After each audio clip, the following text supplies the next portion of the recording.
Good evening. Welcome to Fighting Patriot Football via YouTube on JohnCurtisPatriots.com. This year, John Curtis Christian School is celebrating 61 years of excellence and is continuing to build champions for life. Tonight's pregame is sponsored by Proud Yogi's Bears, Walter and Bill Sanchez, class of 1977, and younger brother Chris Sanchez, class of 1980. Proud Yogi's Bears, proud sponsors to Fighting Patriot Football. Alongside fellow John Curtis Christian alums Robbie Utzler, Danny Wimpron, Gordon Hebert, and Kevin Fayard. Tonight, we're at the Shriner Airline in Metairie, Louisiana, as the John Curtis Christian Patriots host the Jesuit Blue Jays. The Patriots are 2-0 on the season, and the Blue Jays are 1-2 on the season. Tonight is the 2023 Catholic League opener for both teams. Last week, the Patriots beat Santa Lucia's Florida by the score of 55-21, and the Blue Jays lost to Lafayette Christian 51-18. Danny, as in the pre-district schedule here, the Patriots have looked good so far. Unfortunately, we had that one cancellation with Zachary, but 2 for 2. The offense is looking really good. The defense is starting to gel, and special teams has been pretty solid. But tonight begins the 6-game grinder through the Catholic League. Your thought on tonight's ball game? Well, you know as well as I do, Kevin. Historically, the Catholic League has been a tough league ever since we've been in, and probably the best district in Louisiana. So I'm excited about starting it off again tonight. It's going to be a good matchup for us. Jesuit's not having the year that they want to have so far, but everything always starts with the first snap of the next game. So they have to have a short memory, get back to the drawing board, and play better. I like the way that we're playing right now. I think we've been very efficient offensively.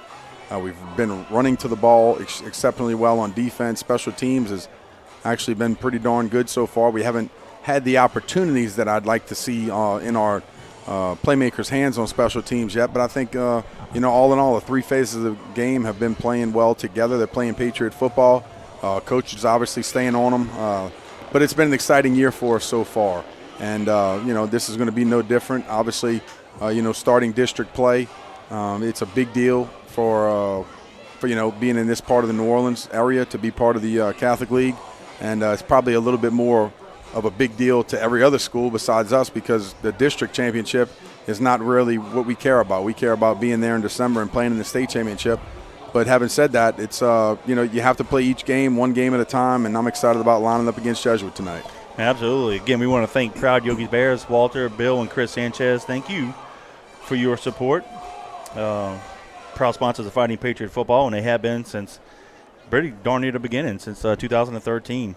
If you guys want to interact with Danny and I during the live broadcast, feel free to send us a text to 504-259-7690. Again, 504-259-7690. Give us your name and location. We don't have caller ID, but we'd love to give you a shout-out and recognize you. Coach JT is entering his 55th season as head coach of the Patriots. His record currently is 617 wins, 77 losses, and 6 ties. He is 4 wins away from tying the all-time wins record. And, of course, win number 5 will make him the solo record holder. The Patriots lead the all-time series versus the Blue Jays 10 wins to 3. The last meeting between these two was last year in November in the regional round of the playoffs. The Patriots won that game 35-7. The Patriots also 13-1 here at the Shriner Airline, so that's a good little streak we got here. And hopefully we'll make it 14. But so far, the Shriner Airline has been very kind to the Patriots. Oh, 100%. It was a beautiful place to play. I really like the atmosphere when you get here. Patriot Nation Men's Club's lined up on the highway side right as you walk in, right as the team could come in. We do the little Patriot walk before the game, and we always have some great things to eat and drink and come out here and fellowship with the past players and the new families that are new to the program. And I think it just gives us, entering into the 2023 season, a breath of fresh air. Of being here, it's nice and fresh. We have a very good football team. It's Coach's big year. So it's an awesome place to play. And they're obviously going to go through some big renovations at the end of this season, hopefully, that they talked about, and make it even better for next year. And I hope that we're here as well. But, it's an awesome place to play. Excited about being here on another great Friday night. I tell you what, when we woke up this morning, I said, man, it feels nice, cool, but warmed up as the day went on. So hopefully that October weather will get here soon, but still a beautiful Friday afternoon for some South Louisiana high school football. Yep, I want to give a shout out to Jeff Bonet. He's always one of the first ones to text in. He's watching in Ponchatoula, celebrating his son Jacob's 19th birthday. Happy birthday, Jacob. Hope you enjoy your day, and hopefully the Patriots will bring you a victory. Of course, Joe Gusson, he's up there in Oregon. He's been a loyal listener, says go Patriots. Appreciate you. And, of course, teammate of mine, Walter Eckert. He and his daughter, Marini, watching from Los Angeles. So thank you, Walter. Cool. I know you're 2 hours behind us, so it's probably right prom happy hour for him right now. So thank you for checking in. But we just moments away from the teams entering the field, and we'll do something new. There'll be a little video we'll show you on the pregame, but we're still about a couple minutes away from that. But anyway, the Patriots will occupy the near sideline, which is the west side. Jesuit will be occupying the far sideline, which is the east side of the stadium. And, if you might see the camera view of the stands, the Patriots side may not look as full. That's because Coach Johnny sold a lot of suites, and there's a lot of most of the fans are up in the air conditioning up above on the second floor. So that's like third story, excuse me. So they got fans here. They're just in the air conditioning. Well, and here's the deal. Like we said before, when the weather gets nicer, Kevin, you're going to see most of those people squeak out and start to sit in those stands in front of their suites. But right now, like you said, they're up in the air condition. Really, really nice. But, like we mentioned before, it's a beautiful place to play. Happy to be here 100%. I got to give a shout-out to my boy Madden Wimprine in the stands. He's with one of his offensive linemen, Big Mike Rogers, and they said, you got to give me a shout-out, Dad. So there you go, buddy. There you go. And then Finley's with him, and then my other son Baylor is across the street playing some F&A football. We're going to pause for the playing of the national anthem.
And that was a national anthem played by the Colonial Regiment. A couple more shout-outs. Steve Downey, class of 1977, listening from Gilbertown, Alabama. And, of course, Donald and Bubby Faubacher checking in Harahan. We appreciate you guys. Thank y'all for listening. All right, boys. Yeah. So, there's something new that's going to be introduced here in the stadium. We're going to let you guys have access to. There'll be a video. So let's look at Robbie here. So is it playing? You guys enjoy this video that's being played on the scoreboard.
Coming in from the north end zone. 48 minutes, playing as physical as we know how to play. Understand that. Be smart. Let's go get it. And here come your Fighting Patriots of John Curtis Christian School. The Patriots in their white helmets, blue jerseys, and white pants. The Blue Jays will be in all white tonight. Danny, we're moments away from kickoff here. Never gets old, bro. Great night of football, yeah. So I hope you sir. guys get a chance to enjoy those little videos. I believe Coach Ryan put that together, I believe. You know, the funny thing was going through my head, Kevin, is while he's playing it, I see a lot of the newer kids on that video. He touched on Joe McKnight and some other guys, but just think of the numbers and the guys and the players that we have had over the years that you could just do a highlight tape on different teams in the 70s, 80s, 90s that weren't even on there. And it's an exciting thing for these kids because I think a lot of their faces were on there, their numbers were on there, and it's a really cool deal.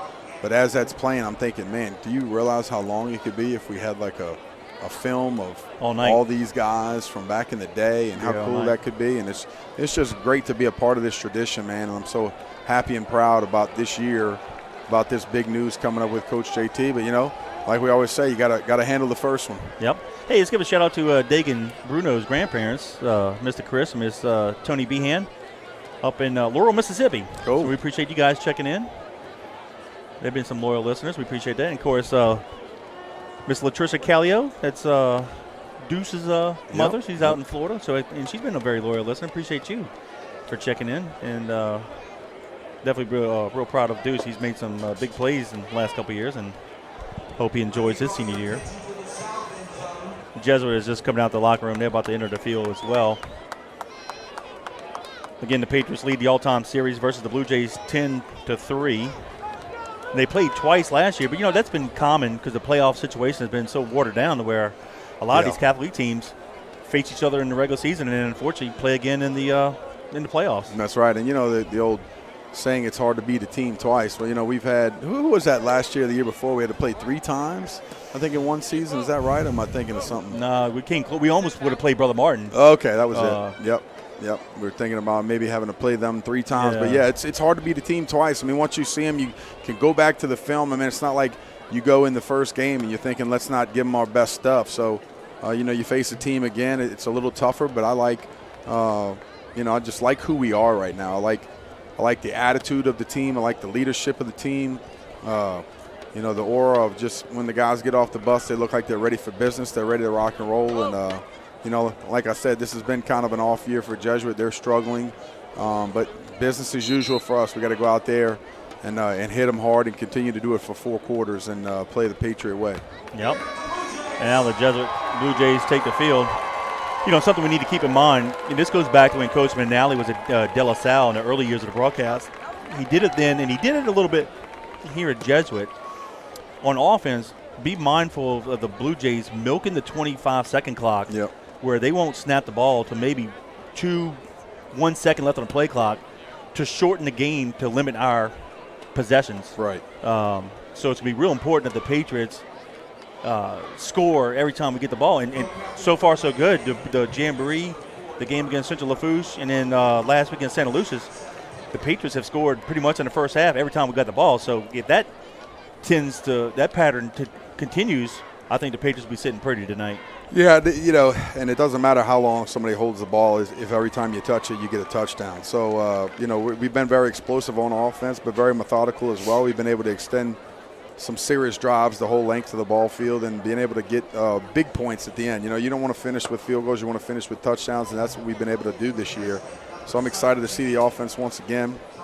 I think the defense is gelling very well, Kevin. We had some, not questions, but some things where, you know, we thought there were some particular spots that, you know, maybe we could get better, and I think we really have. I think the defense is, like I said before, running to the football very well. They've been very active getting after the quarterback and playing some team defense. So it's been very nice to see. And on special teams, you know, it's not that we haven't done well. It's just that I want to be able to get a good deep kick return. I want to be able to field a deep punt, you know, things like that. We haven't really had that in weeks past. So I want to be able to see what those two teams can do on kickoff return, punt return, and things like that. Being able to get in there and, you know, block field goals and, you know, put some pressure on the punter and things like that on punt block team. And so, every week is a new challenge, and this week is no different playing the Blue Jays.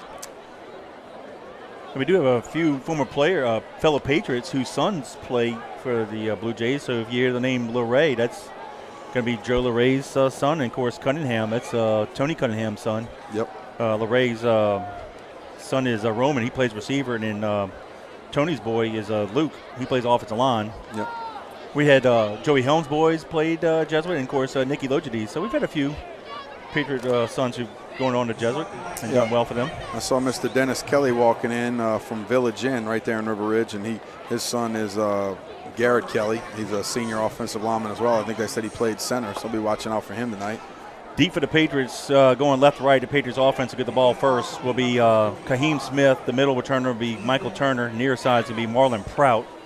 To kick it off for the Blue Jays will be number 45. Ethan Cabos. It's a little dark here in our press, but I need to get some lights on here so I can read this small print on this menu. Hey, there we go. Yeah, Ethan Cabos is the kicker. So the Patriots will be going left to right. All right, we're ready for kickoff for tonight's game. Cabos with a short kick near side, and it goes out of bounds. Yep.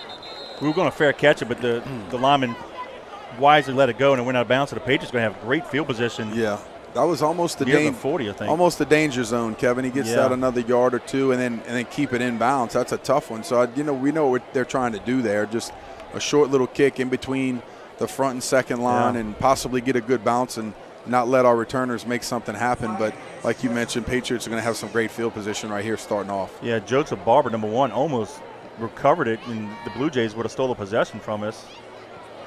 But nonetheless, the ball's at the 38-yard line. First and 10, Patriots. And the ball will be placed on the near hash mark.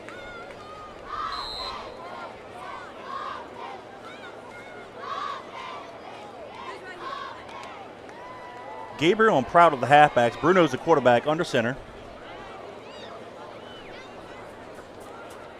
We'll send Gabriel motion to the left. We'll hand it off to Prout. He crosses the center, crosses the 40 to the 41-yard line, gain of 3, second down 7. And just keep that up. It's a chess match early in the ball game. The first series of each game, you're trying to feel each other out. Where are they going to be going? How's the alignment? Looked like they shifted a little bit before the snap on that one. So, trying to catch us off guard, out-leverage us with a call that we already have. Move to the 42-yard line. Second down and 6. We'll go to the right.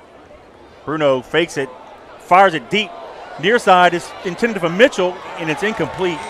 And let's credit that defensive back, number 7. That's going to be LaBeouf. He did a good job breaking up that pass. He certainly did. Did a good job just riding Tyler's hip. And I think, if we could get that ball out a little earlier, up and outside, we might have a better shot. But that was great defense by the defender, just running him, staying in his hip pocket, and not allowing him to get deep. Yep.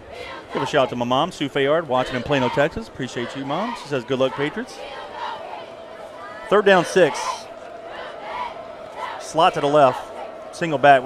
Bruno, 3-step drop, fires it near side. It's going to be Gabriel. Catches it in the flat. First down and more. Breaks 2 tackles. Puts a move inside. He crosses the 30 near the 25-yard line. Let's see where they mark it officially, but nice move there by Gabriel. Gets up the first down for the Patriots. Good job, Dagan, just getting the ball out of his hand, putting it in a playmaker's hand. I tell you what, Gabriel on the last few weeks has showed us a lot of shiftiness. And right there you can see him stick his outside foot in the ground, make something happen. He's a senior running back, 5'10", 185 pounds, and he's earning every bit of it right there. Got it down to the 28-yard line. First and 10, Patriots. Twins receivers near side. Ball on that the top of the field. Left hash mark. Bruno with a long count. Quarterback keeper. Crosses the 25, and he's going to get near the 20. Let's mark him down to the 22-yard line. That should be a gain of 6. Great push right there by the up front offensive line. Those guys getting off the ball in a hurry and getting a nice push and getting it going. Anytime you could get 6 yards from a quarterback sneak, you can't ask any more. Give a shout out to the Bergerons. Reggie and Katina, Little Reg and Brock checking in from the Paris. Appreciate you guys. There you go. What's up? Second down and let's call it 5. Twins receivers near side, ball in the middle of the field. And Brock's in 7th grade, but they handled business the other day against Jesuit. I think they won 8-0. It was the 8th grade game, and they said it was a lot worse than that, but we had some real long ones called back. But kudos to everybody down at the lower school. I don't think we've lost any games yet from the 4th all the way to the 8th grade so far, and they're doing a great job down there with all the coaches as well. Prout on a carry, gained a 2 to the 20. Third down, let's call it a long 2. Baylor plays tomorrow. Anybody out there listening doesn't have anything to do. Baylor plays up. He's 4th grade. He plays up with the 5th tomorrow against Christian Brothers at 10 o'clock. So if anybody out there wants to go check those that 5th grade team out, come see us. Nice. Same formation, Twins near side. We'll go opposite top of the field. Bruno with the pitch. Oh, Gabriel. He recovers, but we're going to lose a yard or 2. Danny, I think if the pitch is nice, I think Gabriel could turn the corner. Yeah, well, I don't think it was that bad, Kevin. It kind of got up in front of his face, a little high, but there's no reason he couldn't see that one all the way in. It looked like it just went through his hands, but nothing wrong with that. But it's going to bring up 4th and 3. and short, yeah. Yeah, so, about the 20, loss of 1. Yeah, got to make something happen here. But, yeah, I definitely think he catches that, Kevin. We got a first down cooking. Give a shout-out to Connie, Linda, and Teresa from Kentwood. Appreciate you ladies. Thank y'all. Twins receivers near side. Quick hits near side. Mitchell with the completion. Fights hard. Getting close to the 18-yard line. And let's see, Danny, we might be a nose shy. I don't think we got it, bud. I don't think so either. He fought hard. They said it was the first This down. guy Wow, says they're going to give it to first us. From our angle in the corner of the stadium, it's close. Of course, we'll take it. I don't know. Turn your mic off, Gordon. Yeah, it does. All right, they give us the first down. Wow. Didn't look like it from our end, but Well, hey, credit Mitchell for fighting hard to get it. yeah, exactly. Good second, third effort, pushing those legs and trying to get the first. We got it. Yeah, we come near side. Bruno keeps it, turns the corner. He's going to get to There you the go, 12-yard line. Gain of 6. Good job, good job. Second down, 4. Last week, Kevin, just reading it. You give the ball till they make you pull it. And they made him pull it right there. Good duck step inside for a good solid 6 yards and continue to move that ball and move those sticks. Keep this thing rolling with the clock now at about 8:45 and counting. Yep. This is the opening drive of the ball game. Patriots got it at their own 38. They've already ripped off 8 plays. Ball in the near hash mark. Gabriel and Prout are the halfbacks. Bruno under center.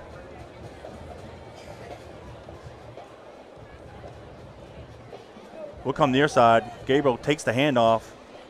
He crosses the 10 and gets it to the 8-yard line. That should be enough for the first down, Danny.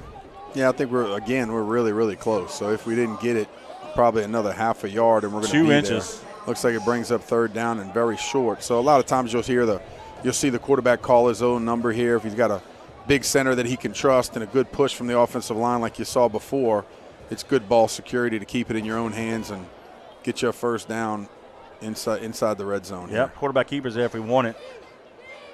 We'll go to the left anyway. That's going to be Kaheem Smith. He'll have the first down easily right at the 1.5-yard line. So first and goal, Patriots. Even better than the sneak on that one. Got it all the way down to the 2. And clock continuing to run. So great job right now by the Patriots. Just like we said before, just keep the sticks moving. Continue to hand the ball off. That big offensive line just forcing their will down here deep close to the goal line. And, good ball security. Go ahead and punch this thing in. Yep, 2 tight split top of the field to the left of the formation. First and goal from the 2. Quarterback keeper's there. Bruno goes up the middle, and he's in. Nice job. So with 7:08 to go in the first period, it's the Patriots 6. Blue Jays 0 with the PAT pending. Kevin, and you talked about it offensively for the Blue Jays. They try to, take a lot of time off the clock. Don't allow our offense to get the ball back. Well, that time Louis did a good job of milking the clock a little bit, continuing to run the football. I think we threw it twice on that drive. One with a big first down completion out to the flat, but a good job right there, just running the football right at them. Jesuit couldn't stop us on the first drive. Those big boys, Yogi's Bears, doing a great job, and the running backs, of course, running very hard and making it happen. Kippers to kick the PAT. Snap, plays, kick is up, and it's good. So So with 7:08 to go in the quarter, it's the Patriots 7, the Blue Jays 0. A great job. And for that scoring drive, I want to say thank you to Moe's Pizza, one of our sponsors from the very beginning, Jeff Arsmith and his lovely wife, Lisa. Go check them out at 1112 Avenue H in West Wego, our favorite pizza joint in all of the greater New Orleans area. That's Moe's Pizza, 3419650. You can go check out the website at moespizzanola.com to see all of their specials and all the great things that they can provide. 3419650, Moe's Pizza. We appreciate your support of the Patriots. Danny, that opening drive was an 11-play drive going 62 yards in distance, taking 4:52 off the clock. Bruno with a 2-yard quarterback keeper. Kipper's PAT makes it Patriots 7, Blue Jays 0. And a big thing like we talked about before the game, Kevin, they're ending with the big points. They're scoring touchdowns. They're controlling the ball. They're not turning it over. The quarterback is in charge right now. He's calling the plays, making it happen. He's attacking their leverage, continuing to move the ball, getting first downs. And so it's a breath of fresh air up here, being able to call the game, which is so much easier to be able to call a game when those guys are giving you the constant action of giving you first downs, throwing the ball, running the ball, and continuing to be successful. LaBeouf and Barber are deep for the Blue Jays. Kipper's kick. You feel that Barber does an offsides, probably on us. Real quick, let's give a shout-out. A couple more people. The Cherries. That's Brock and Reggie's grandparents checking in from Poitras. Appreciate you guys. Of course, John and Donna Bordelon watching from St. Rose. There you go. So, yeah, I hope you guys enjoying that replay. That's something Robbie kind of plays around with a little bit, so we appreciate you guys. Of course, David Tapman, that's Glenn's brother, watching from Baton Rouge. Thank you. And, hey, how about this? Fellow Patriot graduate last year and our MVP and everything Patriot, or Justin Horn, watching from Lubbock, Texas. Oh, what's up, big dog? Yeah, man. Good. Hope he's doing great. Yeah. Good luck to you, Justin. Thanks for checking in, buddy. Hey, he was fun to watch, man. Oh, 100%. That guy can cover more real estate than you know it.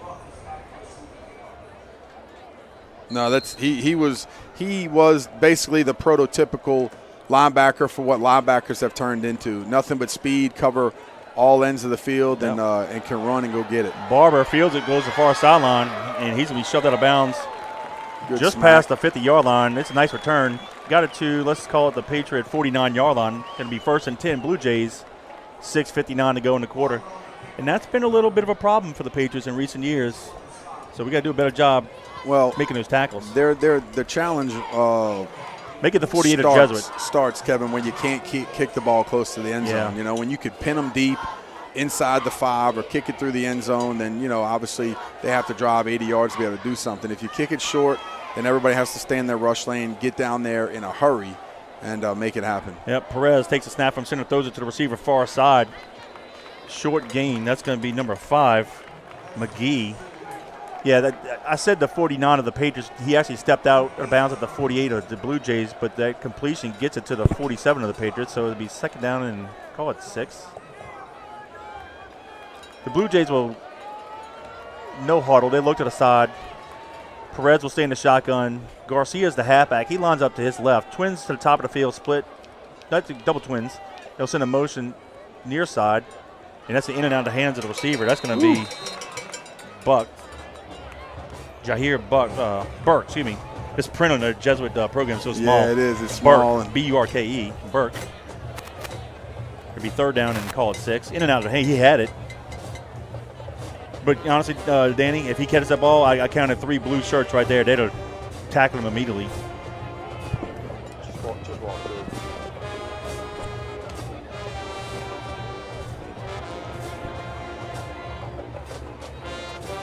Perez takes a snap from center.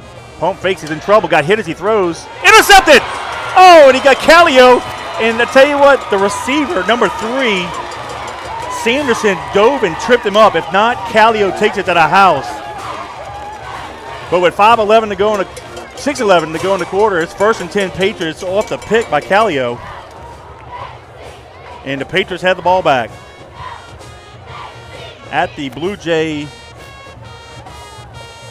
Jordan, is that the 48-yard line? Yes, 48. Perfect.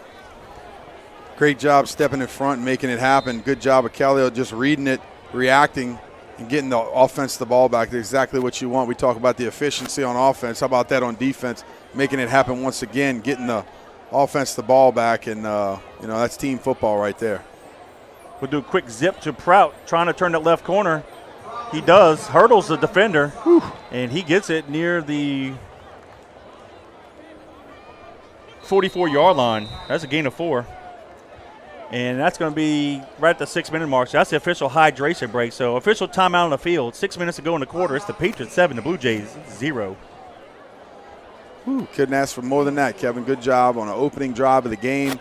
Patriots punching in the end zone, and all of a sudden our buddy Jamal Callio, the senior cornerback, goes in there and gets a pick and gets the offense the ball back. So playing Patriot football right now, you can't ask for any more on a beautiful Friday afternoon. You're listening to us on JohnCurtisPatriots.com. Stick with us. Kevin's going to talk about at halftime everything that happened, and then, of course, some things that we're going to look forward to in the coming weeks. And then hopefully this thing finishes out the way that we want it to, and there's always the post-game wrap-up from Kevin as well. So we want to say thank you guys each and every week for joining us. We have our cheerleaders out here, the band, the pep squad, the dance line, flag team, everybody out in attendance tonight. They're looking really good. I tell you what, they got that sideline filled up, Kevin, with the cheerleaders and the peppers and everybody else. It looks really, really good. You talk about a two-way school that looks like they have 5A participation. So great job by those cheerleaders and the moms and the coaches and everybody else getting them out here and getting the fans fired up. The ball was in between the 45 and 44, so let's just call it the 44-yard line. 6 minutes to go in the quarter. Second down and 6. Option near side. Bruno pitches it to Prout, gets a lead block, turns the corner. He's to the 35-yard line and falls at the 34, so it should be gain of 10, but that's enough for the first down. Tell you what, great job right there. I'm trying to check out the number, Kevin. Was that Gabriel out front on the lead block? I believe it was. No, that wasn't Gabriel. That was Anthony Smith out there on the lead block. On the edge, and he did a great job just sealing that cornerback. He couldn't get hands off or do anything, and picked up a nice first down because of it. Ball in the near hash mark, 1st and 10 Patriots from the Blue Jay 34-yard line. Kaheem Smith takes a handoff. He was the left halfback. He busts outside. He's to the 20. He's to the 15. He's to the 10. They're going to drag him down at the 9-yard line. It'll be 1st and goal Patriots. Great job right there. I'll tell you what, that was another time when I thought Bruno had it. He faked me out up here in the booth. We did a good job. All of a sudden you see Smith just squirt out of the pile and gives us some extra yards with some speed out there to the top of the field. Another great first down run for the Patriots. We're very deep at running back this year, and we don't have the big backs we've had in the past, but I tell you what, every one of these guys plays like a 200-pound running back. We talked about that last week, and when you could put 5 different guys in the ball game at any time, it just helps you all the way down to the fourth quarter. Bruno came left, missed the read, kept it, followed it back in the hole, got it to the 7-yard line, gain of 2. So it'll be 2nd and goal. Not bad right there. Good ball security. I like sometimes the old follow. You kind of saw that a lot when Colin Guggenheim was playing for us, and he'd follow the running backs a little bit, and I don't mind that at all. Like I said before, with some good ball security, coming downhill with a full head of steam and getting some positive yards. Twins receivers near side. Ball just inside the left hash mark, top of the field.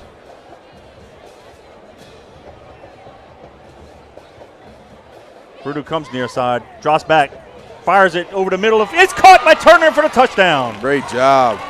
Yes, sir. Good job. Way to elevate. It's good to see him get up and catch the ball. Good job, Big Four. Those of you who don't know, Mike Turner's going to be a big recruit this year. He already committed to LSU. He's a 6'1", 165-pound senior, but he's blazing fast. And right there, he showed you some of his athleticism, getting up, kind of catching on the back shoulder, turning his body, and making it happen for 6 for the Patriots.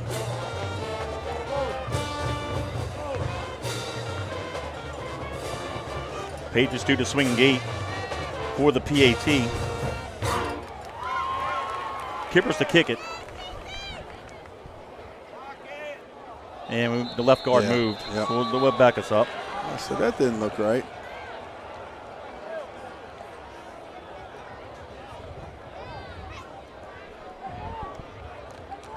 Yeah, the left guard flinched.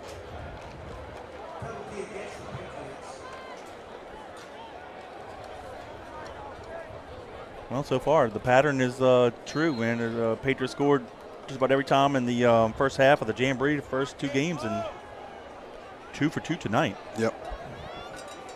All right, the Pendleton will back us up just a little bit. Here's a snap. The place to kick is up. Has the distance, and it's good. So with 4:07 to go in the first period, it's now the Patriots 14, the Blue Jays 0. A good job right there, kicking that thing through.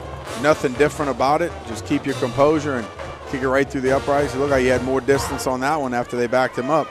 A great job right there, putting 14 points on the board. We got 4:02 left here in the first quarter. You're listening to us live on JohnCurtisPatriots.com. Danny, that was a 5-play drive, 48 yards in distance, 2:04 off the clock. Bruno to Turner from 7 yards out. Little pitch and catch. Kippers PAT makes it 14-0, but that drive was set up by Callio's interception. And let's give another shout out to two fellow Patriots, some of our favorite guys here in the broadcast area, Colin Guggenheim and Marquise Albert. And and 5 other Patriots that play tomorrow. Nichols is in town to play Tulane. Oh, cool. But we Good appreciate stuff. you guys. Go whip up on them. Let's go. We enjoyed watching them play. Yeah, I tell you, Marquise, talk about the outside foot stomp. Yeah. My boy used to give it to you. He'd be running down the sideline, all of a sudden, boom, change of direction like it was nothing. And, of course, we love Colin to death. And so 2 good former Patriots that are doing big things. McSpadden, the near side halfback, Barber, the far side for Jesuit. They're going to stand around the 14. Kippers kicks it off. Let me feel about the outback at the 24-yard line. That's better. And he takes it to the face at the 38-yard line. That's number 31, Anders. Lucas Kippers must have been hearing us talk about the old Scheck-Snyders, because he came down there and put a little wallop on him and finished him off. So good job by him. Yeah, a couple guys held him up and finished him off. So it'll be 1st and 10 Blue Jays from their own 30. It's called a 33. The Jays will have twins receivers near side, split to the top of the field. Garcia will line up to the left of Perez. He'll take the handoff, goes up the middle, and he'll have the first down and more. He's going to get tackled near the 44-yard line. That should be enough for the first down.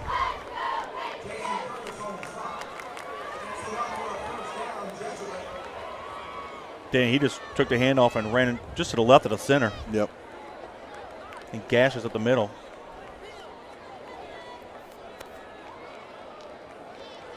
Jesuit rotating some guys in and out on that wide receiver position. They're constantly looking over the coach, trying to get the play call. Yep, split top of the field to the right. Twins near side. Garcia moves to the right of Perez. They do have a fullback, Ganassi slot. Garcia comes near side, cuts it up, crosses the 45, and we're going to get him down around the 47-yard line. It'll be second down. Gordon, what's the mood on the sideline down there? I just saw Luke Cunningham hold on to Jeffrey Curtis a little too long and kind of had a little something after. That was good to see. Boys battling down in the trenches. 2nd and 7. That was a gain of 3. Same formation for the Jays. Perez hands it off to Garcia. He comes to the left. He crosses the 50. And he's going to be tackled at the Patriot. It's like the 46-yard line. So it'll be 1st and 10 Blue Jays. So on this drive, they've seen something against our defense, just gashing us up the middle. Yep. Sometimes, got to make some adjustments. We've always said, some teams, spread you out to throw the ball. Sometimes spread you out and try to run it at you. And right now they're controlling the box. Yep.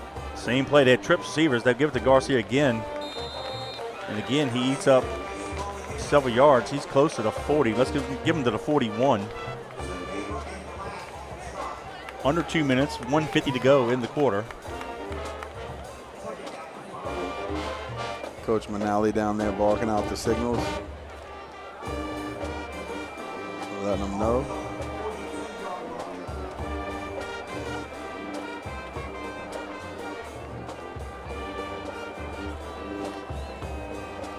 They'll give it to Garcia again. He bounces this time to the right, but the Patriots get a hold of him at first. Drake, who hadn't been playing in a couple weeks, he got it in there, and also number 95, that's Logan Barnes, and a couple other Patriots. Short gain, so now it's going to be 3rd down. Let's call it a long 2. Yeah, good to see Drake back out there. He's an opposing force for the Patriots, and he's played really well for us the last year or so, and good to see him back in. He was missed. Yeah, 3rd and 2. Let's call it the 38-yard line. Twins receivers near side. Number 26 is the halfback, Roniger. Quarterback keeper, Bo Perez keeps it, and he'll have the first down. And Danny, look, he's a big boy. He's 6'5", 225. Yep. So he's a load, but he has enough for the first down, so they'll move the chains. With just under a minute, 33 seconds to go. Of course, that music you hear in the background, that's courtesy of the Colonial Regiment.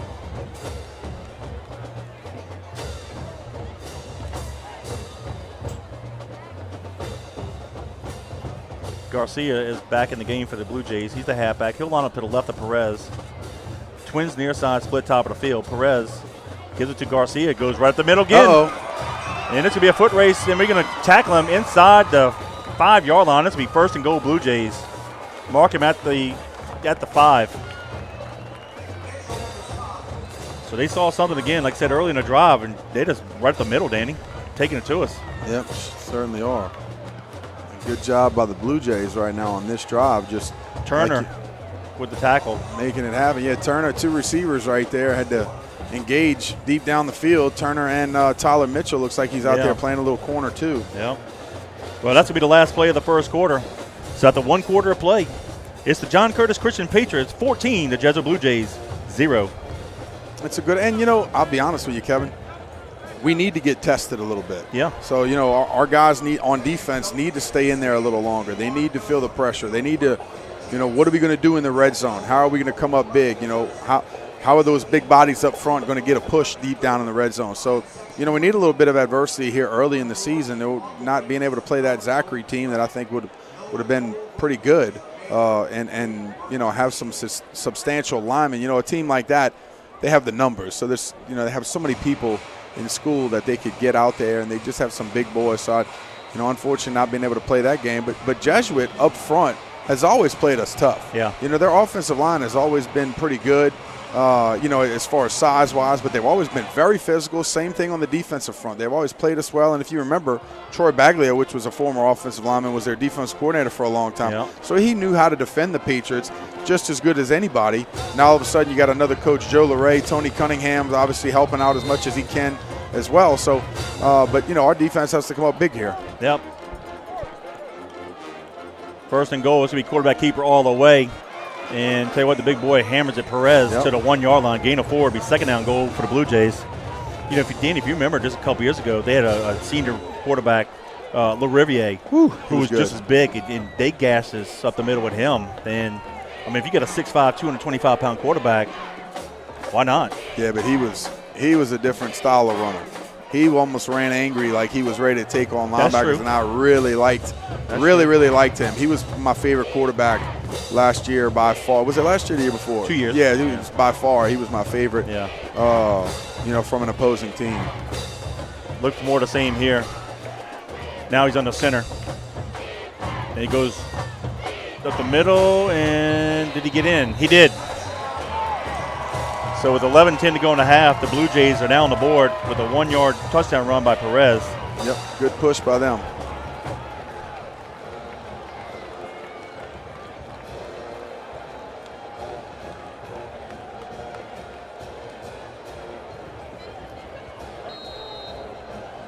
The Blue Jays kick the PAT. We were man short. Snap, place, kick is up. And it's good. So with 11:10 to go in the half, it's now Patriots 14, the Blue Jays 7. I'm not sure what they were saying, but it looked like Perez had some things to say to one of our guys after the touchdown, and it might have been Anthony Smith. I'm not sure. But I'd like to know. I'd like to see that battle as it goes on throughout the game. It's still early here. The Patriots are on top 14-7. We got 11-10 left here in the second quarter.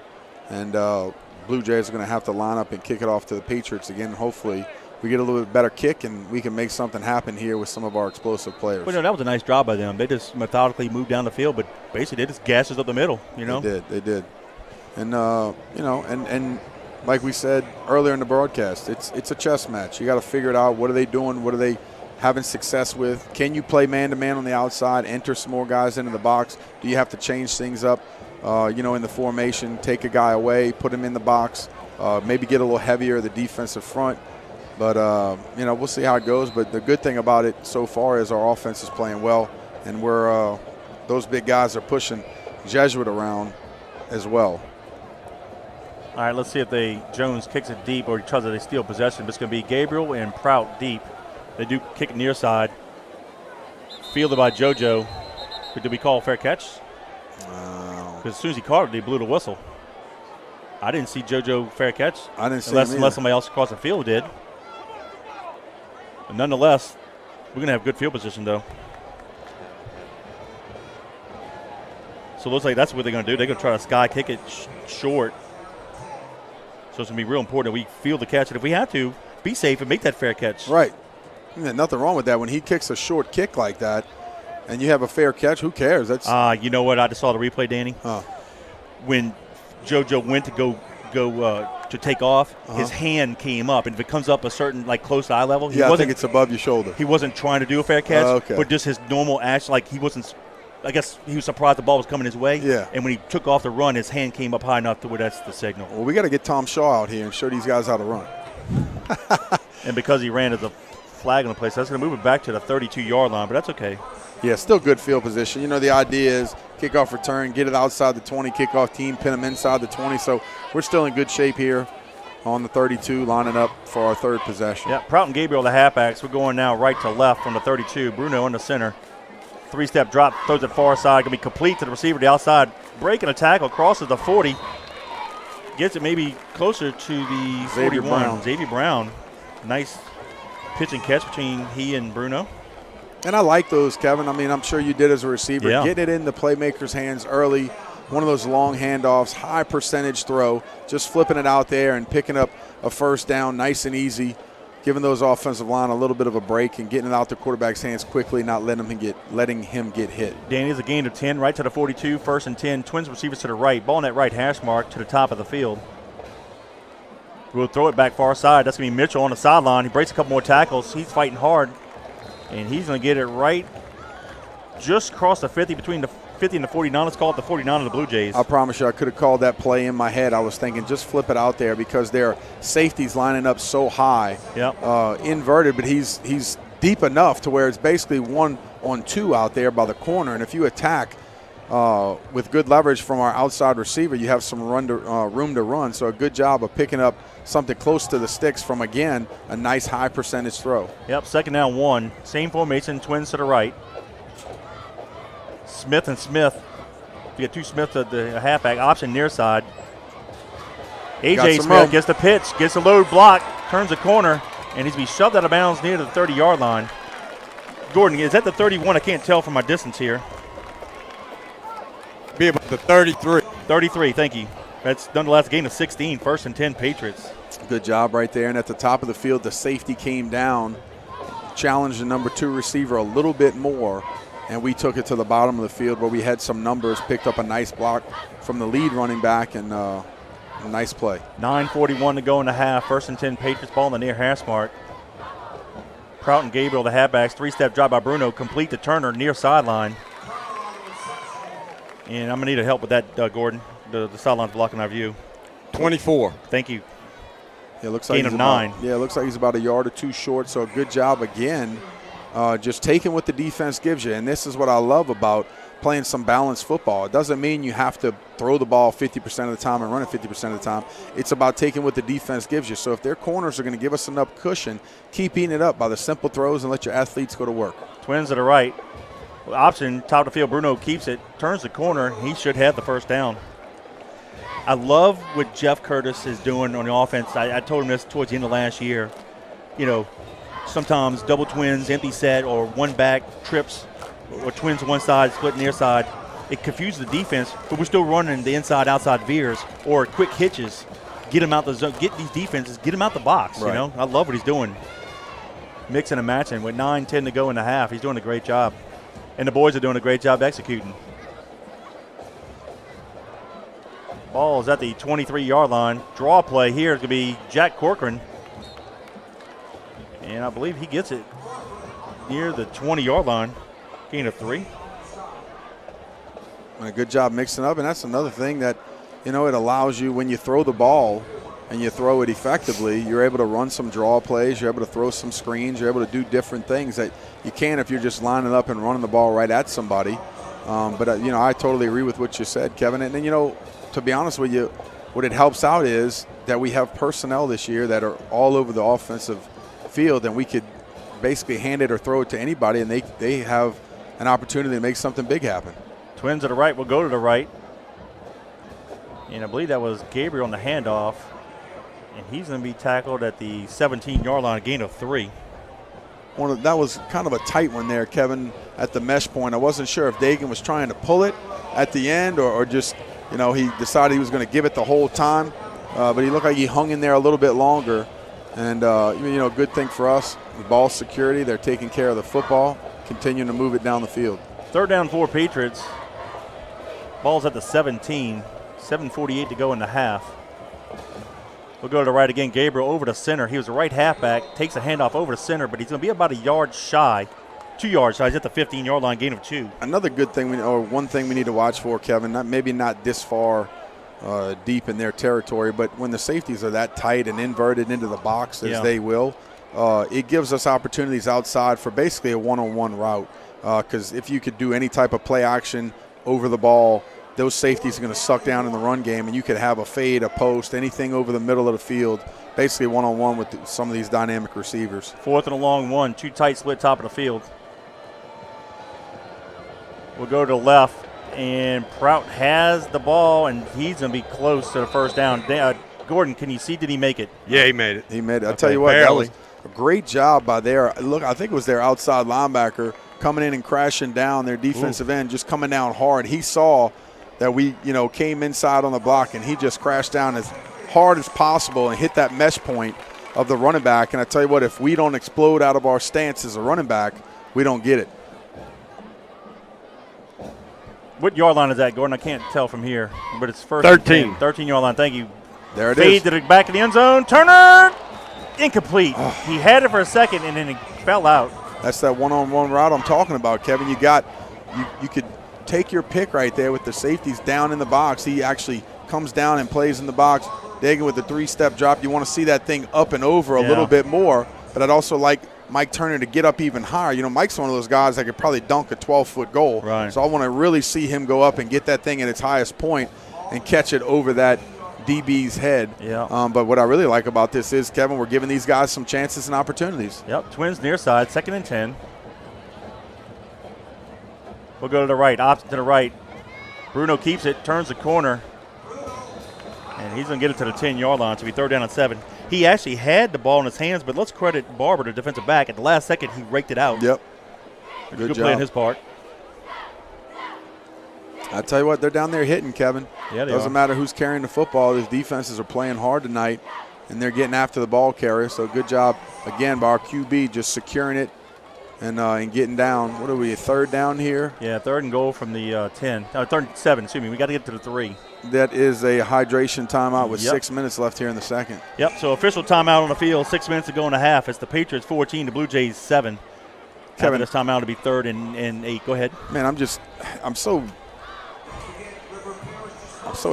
hate to say excited because we're here now, but all the buildup this year of just getting to this point, playing at the Shrine, being Coach JT's big year, these guys so far 3-0 on the season, just it's a great feeling. It's nice to just kind of be in this situation right now. Obviously tonight is a big game for us, our first district game, but when you first, let's say June, right, and you finally get the schedule, or even before that, and you know who you're going to play, and you got to go through the summer workouts, and you've got to go through the blood, sweat, and tears, and then through camp. It's a long process, man, and it takes a lot out of you. And this summer heat was excruciating. Yeah, it was. So to finally be in the game mode of game weeks on Friday night and to be here, 8 minutes from school is just an awesome place to play. So it's good to see that the hard work is paying off so far this season. And you can see that the work that these guys have put in offense and defense and this coaching staff staying after these guys. I agree. 3rd and about 7 from the 10-yard line. Ball's on the right hash mark, which is on the top of the field. Patriots going right to left. Got a little slot. Running back looks like he's Prout lined up is in the slot. Gray. Yep. Bruno rolls near side, steps out of the pocket, fires it in a post pattern. Almost intercepted, but Tyler Mitchell knocks it down. Thank goodness. He was covered. I don't know if I would have forced that in there. Well, We got a flag. Actually, Kevin, if he throws that thing a yard more to the middle of the field to the left, it's a touchdown. I think Tyler still had him beat by a yard and a half. And I think that was one of those things where Dagan knows either my guy catches it or he doesn't. But he almost forced it into a bad situation there with not the best throw. So let's see what the – we had 2 penalties. We had a legal procedure on us, been a roughing the passer on them, so it nullified. So we'll do it again. all right, 5:52 to go in the half. let's do We'll it again. replay it.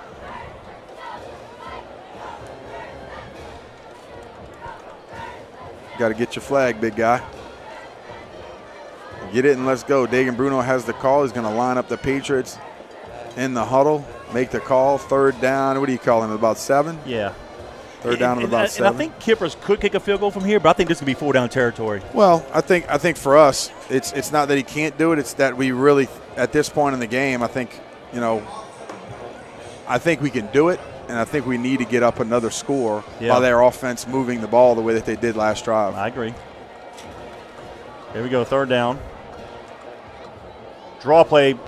Prout puts a move on the back, turns the corner. It's a foot race to the corner. Got it. Wow. That was all Prout right there, my brother.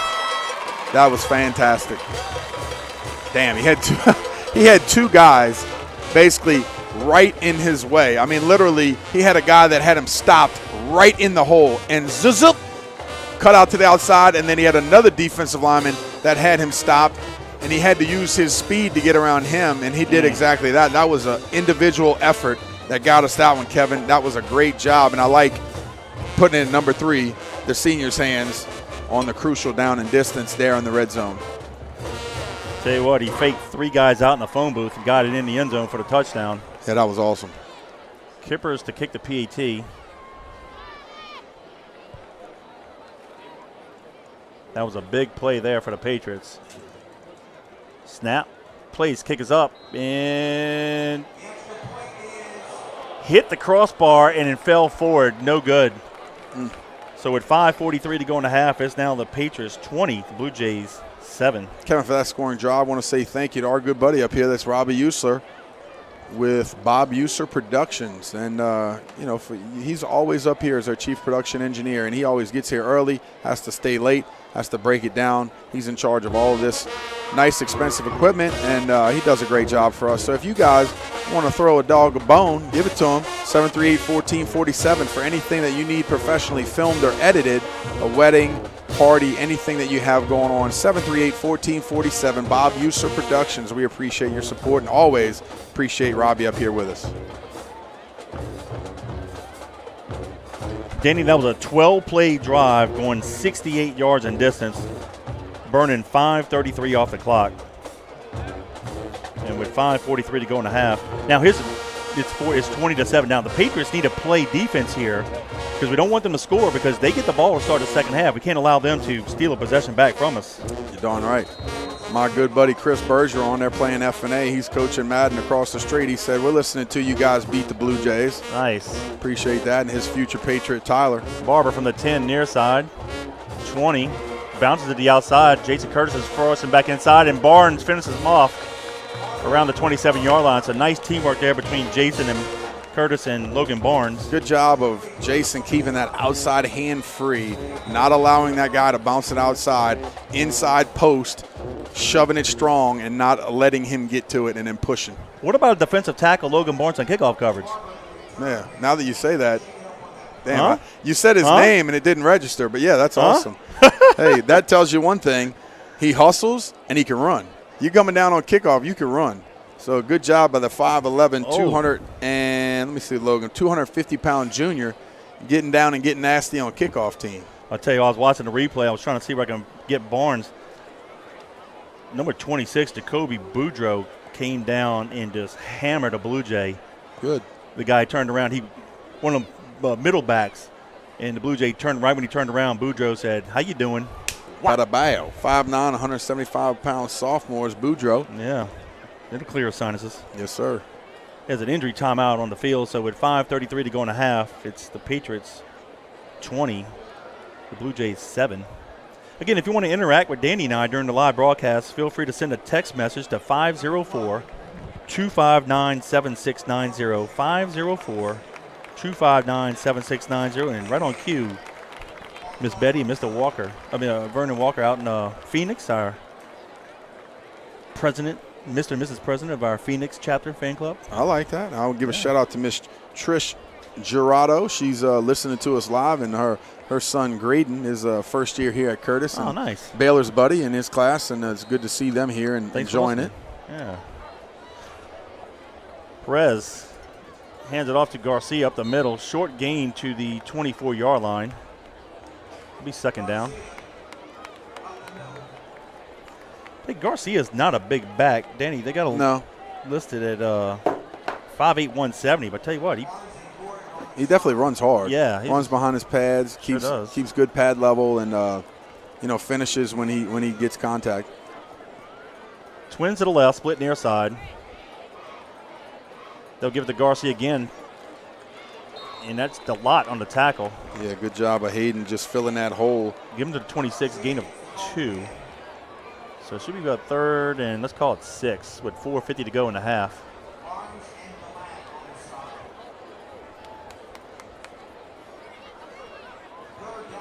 Yeah, our linebackers are Delat and Saavedra. We're so used to guys like, Duke Riley, Kenny Young, and Justin Horn running sideline to sideline. Mm-hmm. They do a good job. They just don't do it with the speed that those other guys did. But I tell you what, they do have good football speed, though. Yeah, they definitely do. And a lot of times you got to remember a linebacker, it's the first step, being able to see it, read, and react quickly. They go deep here, and it's going to be well overthrown. It's going to be fourth down. Mitchell was in coverage.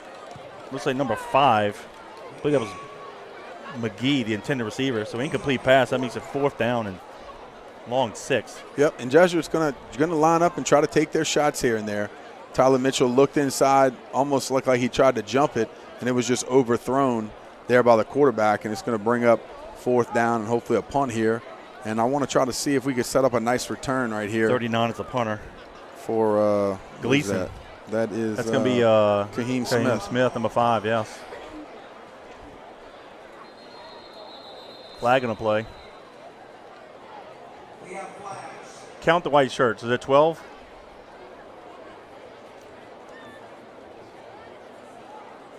Yep, they had 12 guys on the field. They sure did. Didn't get off quick enough, I think. I don't see anybody running off now. No, he ran off. I saw him. The coach yelled at him. He was actually lined up on the field. The official yesterday should have been there in the 6th grade game blew a whistle on us because we had a late substitution in the huddle when we only had 10. And he said you can't do that. Wobbly kick. Kaheem Smith's going to let it get away from it. Get away. Get away from it. Too close. Yep. That ball's going to roll to the Patriot 44-yard line. So with 4:02 to go in the half, it'll be 1st and 10 Patriots, and this will be a great opportunity to punch it in for 6 more to extend this lead. Yeah, I said yesterday, threw the penalty on having 10 in the huddle, and we checked the guy in late, and he went inside and said, "You can't break the huddle." I said, "No, you can't break the huddle with 12. What if you don't have a huddle? He has to check inside of the numbers, and he's good." Oh no, that's not the rule. Okay, all right, you got it. All right, Gabriel lines up the near side in the slot. We call that gray. We'll have a halfback to the right. That's going to be Prout. What we got going on here? Timeout. And timeout, okay. Jesuit, yep. So with 4:02 to go in the half, the Blue Jays take a timeout. But it's the Patriots 20, the Blue Jays 7. Kevin, have you heard anything yet? Now, and I'm just asking this out of the blue. Have you heard anything yet about when it comes time for Coach JT's game? Has anybody reached out to us as far as ESPN? Have we gotten any hype yet from national media or anything? There has been some interest. I know Coach Johnny Curtis has received calls from ESPN and some other major networks, possibly broadcasting that game. The key is, when is that game? Well, you just don't know. It's hard to plan in advance. So I would think as we get close. And let me ask you this.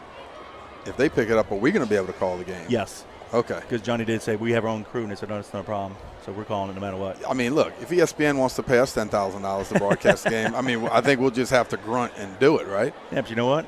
I'll do it for free. That's right, baby. Let's go. Love it. Love it, love it. We'll have we'll be able to call it. All right, good. Making sure. And I hope that somebody does pick it up because it's big-time news, dude. Yeah. You're talking about the biggest sport in America, and this guy's going to be the winningest coach ever. And they better get down here and make it happen. Prout and Gabriel, the halfbacks. Bruno in the center. 7-step drop. Bruno's in trouble. He's forced to the right. He's going to take it and run to the right. And he's going to have the first down and more.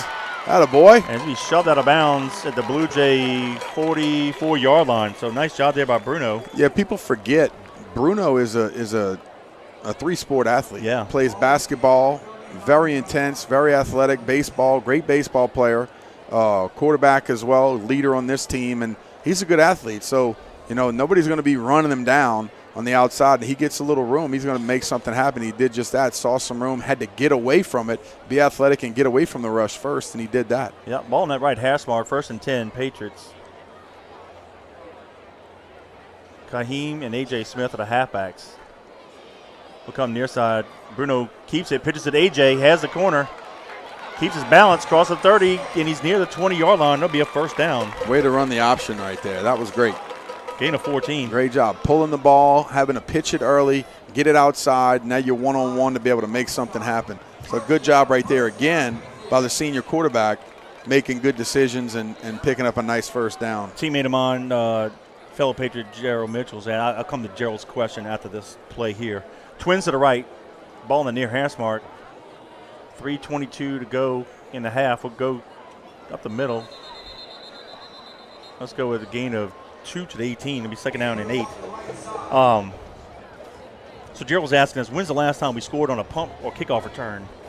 Because that's always been a success. I just off of memory, punt return. If you remember, when we played Jesuit in the regular season at Tag Gormley, Prout went off on Jesuit, and he had a punt return for a touchdown. Sure did. That's the last one I can remember. We might have had one later in the season, but I want to say he was the last one against Jesuit.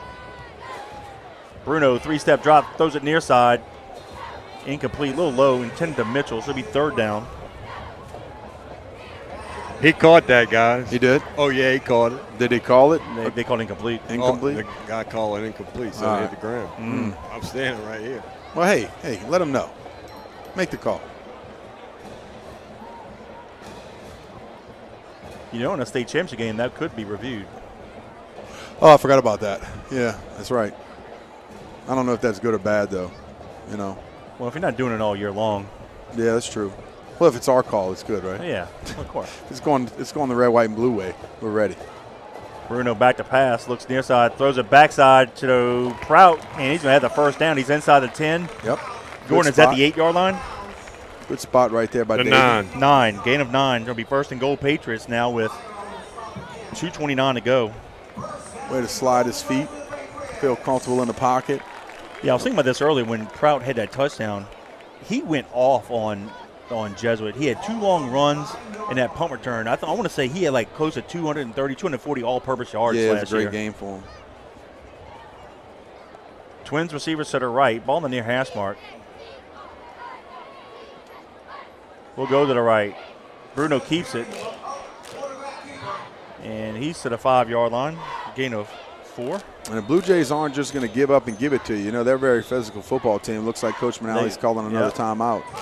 So with 1:55 to go in the half, timeout charge to the Blue Jays, but it's the Patriots 20, the Blue Jays 7.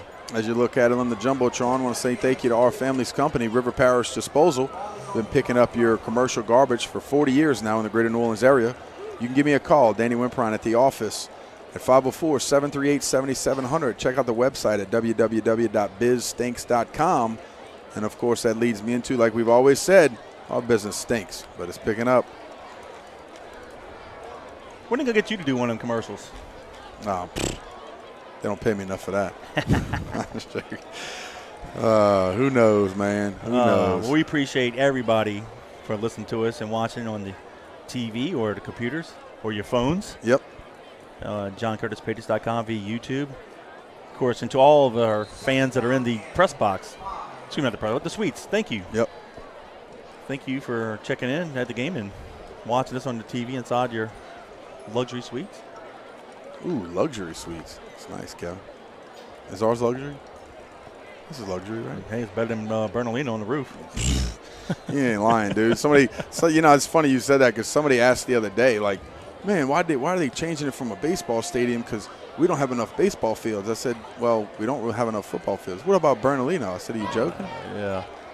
Quick zip near side. That's going to be Keen Saw, tackle for loss. Man, great job right there. Number 11. By, looked like the strong safety coming up and making it happen. Mandalewski? Yeah, I'm not sure if we just whiffed on the outside or what, but I tell you what, he was right there to make a play. Yeah, it was from the outside in. Strong safety just came downhill, made a nice play. And it looks like time on the field with 1:48 to go in the half. Another shout out here to Mark Toper, class of 76, and of course Jerry Savan, class of 03, and his lovely wife Chantel, class of 05. Go Patriots, watching us from Bay St. Louis. You got a shout out from Kerry Lauricella. He said a special message from the Lauricella fan club, and nice. Send me a little picture. I can't tell you. It's the Barataria Patriots. Yeah, you're right. They always have a pretty good group, watch party down there. Oh yeah, they have fun. That's for sure.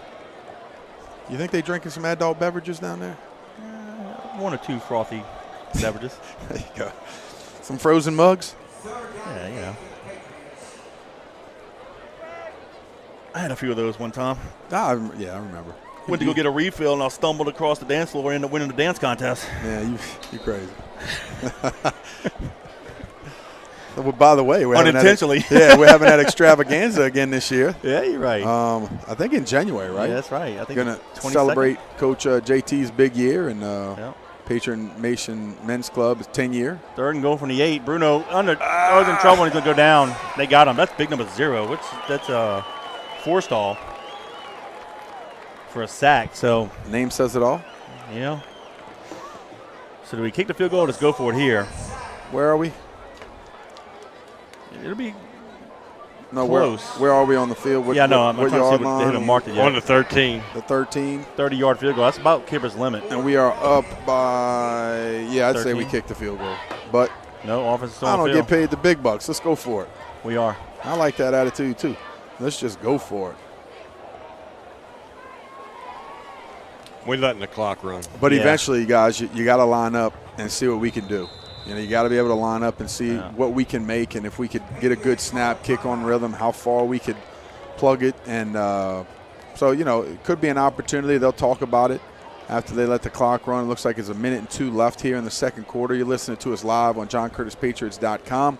Patriots are up 20-7 in their 4th game of the season. All right. You're the offensive coordinator. 1 minute 2 to go. 4th and goal from the 13. Do you throw it into the end zone, or have we run the ball and thrown the ball enough to where we do a screen? I was just about to say I like the screen call. Or draw. Have we done it? No, not a draw. Not a draw. Okay. I'd end up dropping back, setting up, aborting the rush, throwing a screen. You put it in Prout's hands or somebody very capable, and that's as good a play as any. 4th and 13 here in the red zone. Looks like we are going to line up and kick the field goal. So this will be a 30-yard field goal. I like this. The tee is going to be on the right hash mark, so with a right-footed kicker, be perfect angle for him. Let's block well and seal it up and kick it right through. All right, this will be right at his limit. Let's see what we can do here. Snap, place, kick is up, has a distance, and it is plenty distance. No good. Just left. Not by much, but just left. But he had the distance. Yep, sure did. So we'll turn it over on downs with 57 seconds to go in the half. It's still the Patriots 20, the Blue Jays 7. But I stick to it. You know, I don't mind lining up and kicking that field goal at all. Like I said, we have to be able to see if we can do it. Well, you know, it's 35 yards, maybe 40. He had distance. No, he definitely had the distance. Like I said, I think he just pulled it a little bit too much. But, you know, the kickers need those learning experiences as well. Yeah. We have to get through it. You got to get baptized by fire sometimes. And right there, didn't come up with it. But, you know, Jesuit, I'm not sure what they're thinking here because they're pushed back deep in their territory. And you don't want to give your opportunity. You don't want to have a big mistake here that could cost you dearly as well. So we'll see what they have here on offense. They'll hand it off to Garcia. He'll go to his left, short gain to the 22-yard line. Quick shout out here to State Representative, fellow Patriot Joe Stagney. He's a 1982 grad, fellow Hall of Famer. His family, they're also watching. And, of course, his son Andrew is a 19 grad, also a national champion. He played basketball for the Patriots and went to Loyola, and they won a national championship a couple years ago. So congratulations to Andrew and, of course, the rest of his family. But they've taken time off of campaigning to watch us, so Cool. we appreciate you. Joe was the one that spoke on behalf of Reggie Dupart at his at that banquet. That was really nice to hear from him. And so, thank you guys for listening, and good luck to him as well. Yeah, Joe and Francis were inducted in the 19 class. Yep. Hall of Fame class. And I thought Coach Johnny was going to make it public on Wednesday, so I don't want to let the cat out of the bag. Oh, I thought you were busting the news, brother. Well, let's just say this: there are 5 inductees, 3 guys and 2 gals, and it is a star-studded class. Okay. I'll just a little hint on the boys' side. It's got a LSU, Notre Dame, Ohio State flavor to it. Oh, baby. I'm not going to let it out the bag. I already know which 3 you're talking about. And the ladies are just as good, huh? It's There you superstar. go. It's top to bottom. Awesome, Yeah. awesome. Perez keeps it, and he gets it to the 24, gain of 2, 45 seconds. So really, Jesuit, surprisingly, Danny, not really trying to chunk it and move the ball down the field. Well, like I said, that's one of those things, Kevin, where you're not sure. Maybe the running back makes something big pop. He gets something for 20, 30 yards. Then you start thinking about doing something. But deep in your territory, it's more about ball security, letting the clock run, seeing if you can make something happen. But also, you don't want to drop back and the quarterback gets hit. There's a fumble. There's a scoop and score. He throws a pick. It's tough. It's tough. So that's a tough decision. I understand what you're talking about because I've always been one to say, let's attack. Let's attack. And one-on-one, we've seen it in the last couple of weeks that sometimes one-on-one coverage, those guys go up and attack the ball and they make something happen. But if you think you can chunk it, do so and get, because look, Jesuit, they can kick field goals from 35 to 40. Yep. Because you get the ball at the halftime, you steal a possession, get 2 scores. Yeah, even if you can get some, a field goal on the board before a half, at least it's a little bit of a momentum change for the Blue Jays. It's going to be 3rd and 6 from the 24. Twins to the near side, split top of the field. And Garcia will line up to the right of Perez. They'll stay in the shotgun. Perez rolls near side. Quarterback keeper all the way. Fakes out Saavedra. DeLatte giving chase. He's going to have the first down, but they're going to pull him down around the 38-yard line with 36 seconds. That'll stop the clock temporarily. Go ahead, Danny. The clock stops temporarily, I believe, inside of 2 minutes. When you get a first down, it does not do that like it normally did throughout the ball game. Blue Jays back to the line of scrimmage. Perez drops back to pass, steps up in the pocket, fires it over the middle. Has the guy wide open. It's a foot race to the far sideline, and we're going to sling him out of bounds. Don't do that. Oof, we got flags, guys. Yeah. Back at the 40-yard line, there's a flag on the play. Is it a lineman downfield or? Not sure what it was. I hope. I can't tell. Let's see what the official says. But anyway, that's a big gain for the Blue Jays.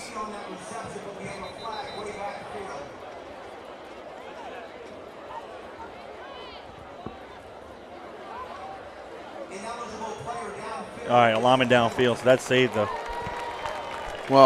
Patriots. I'll say this. At first, I really thought that the quarterback was going to step up and run the ball, and possibly a lineman did as well, trying to get down and block for the QB. And then he kind of pulled up right at the line of scrimmage and threw a dart down the middle of the field, and they had something cooking there. Yeah. That was their biggest play. And right before half, and they definitely had something going. So as a coach, that'll drive you McGee crazy. just hit a deep square in, but fortunately for us, Michael Turner, who's one of the fastest guys in the state, ran him down. But they had a lineman downfield, so that moves the ball back to the Blue Jay 33-yard line, and they're just going to basically take a knee and run out the half. So at the 1 half of play, it's the John Curtis Christian Patriots 20, the Jesuit Blue Jays 7. Not a bad half for us so far, Kevin. So for that half of action, I want to say thank you to our good buddy Ryan Esteves and staff over there at Bobby's Seafood. I went and checked them out yesterday for lunch. Got me some good seafood, and everything that they offer is fantastic. So go check them out. Have a conversation with Ryan. And, they're a local company, so please go support them. They're a family-owned business. They're located at 9013 Jefferson Highway in River Ridge. I'm lucky because it's almost right across the street from our house now. They were established in 1978, and they're celebrating 45 years in business. Bobby Seafoods offers daily lunch specials, fresh prepared food, hot delicious po' boys, hot boiled seafood, and, of course, go check them out during crawfish season. Bobby Seafood provides on-site catering for commercial and personal boils. Call Captain Ryan Estes and staff at 504-738-2104 to place your lunch orders or to book your crawfish boils. Bobby Seafood, 738-2104, proud sponsor of Fighting Patriot Football. I got one for you here. So I always call. I know all the girls. Well, I haven't gone over there, and I know you know all the girls over there at Bobby Seafood. So usually during the week, if I know I'm going, I'll call them before just to make sure. I like everything there, but if it's not something that, I've never been an etouffee guy. It's funny, when they have etouffee, I don't usually order it, but I had it and I loved it. Mm-hmm. But sometimes I'll call and I mess with the girls. I'm like, hey, what's that special there? And they, what? I'm like, what's that special? And they, oh, it's, whatever. It's crab pasta with, whatever. And then all of a sudden now they're like, is this Danny? I'm like, I'll see you in 5 minutes, and I go over there. But, it's a great family-owned place on Jefferson Highway in River Ridge. So please go check him out. And he's always been a big supporter of the Patriots, whether it's helping out the men's club, doing special things for the school. And so please go support the local business over there at 9013 Jefferson Highway in River Ridge. And how about this? Did you know today is their 45th anniversary? Today. 45 years ago today. Bada bing. September 22nd, Bada boom. 1978. How about that? That's awesome. Good for happy them. birthday to Bobby Seafood. Yeah. Appreciate all you guys. So here's our score and recap. It was all Patriots. We got the opening kickoff. Went on an 11-play drive, going 62 yards in distance, burning 4:52 off the clock. Bruno had a quarterback keeper from 2 yards out. Kippers added a PAT, and that put the Patriots up 7-0 at the 7:08 mark of the first quarter. Then at the Callio, on the third play of the first quarter, for the Jesuit, they had an interception.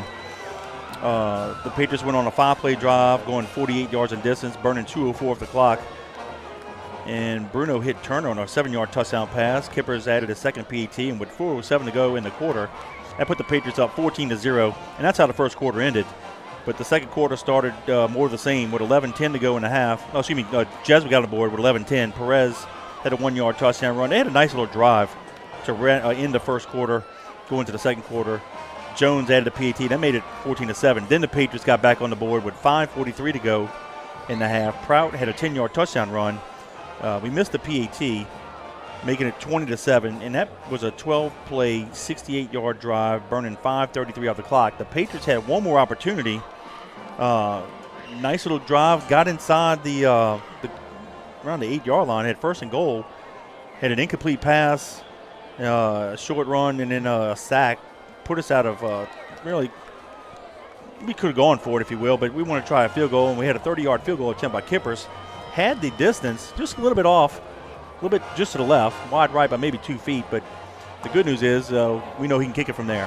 Probably another 5-7 more yards, he might have made it. So that's where we stand here at halftime, 20-7. The Blue Jays will get the ball to start the second half, but your assessment on the first half performance by the Patriots? Well, a little bit more of the same, that we've been seeing. I think the offense has been very efficient, been able to score touchdowns. Obviously, we went for the field goal at the end, and like I said before, I'm not mad at that. I think we need the experience in these games to be able to understand that we could do that, deep in the fourth quarter, in the state championship or in the playoffs and things when those precious points are truly needed, even more than tonight.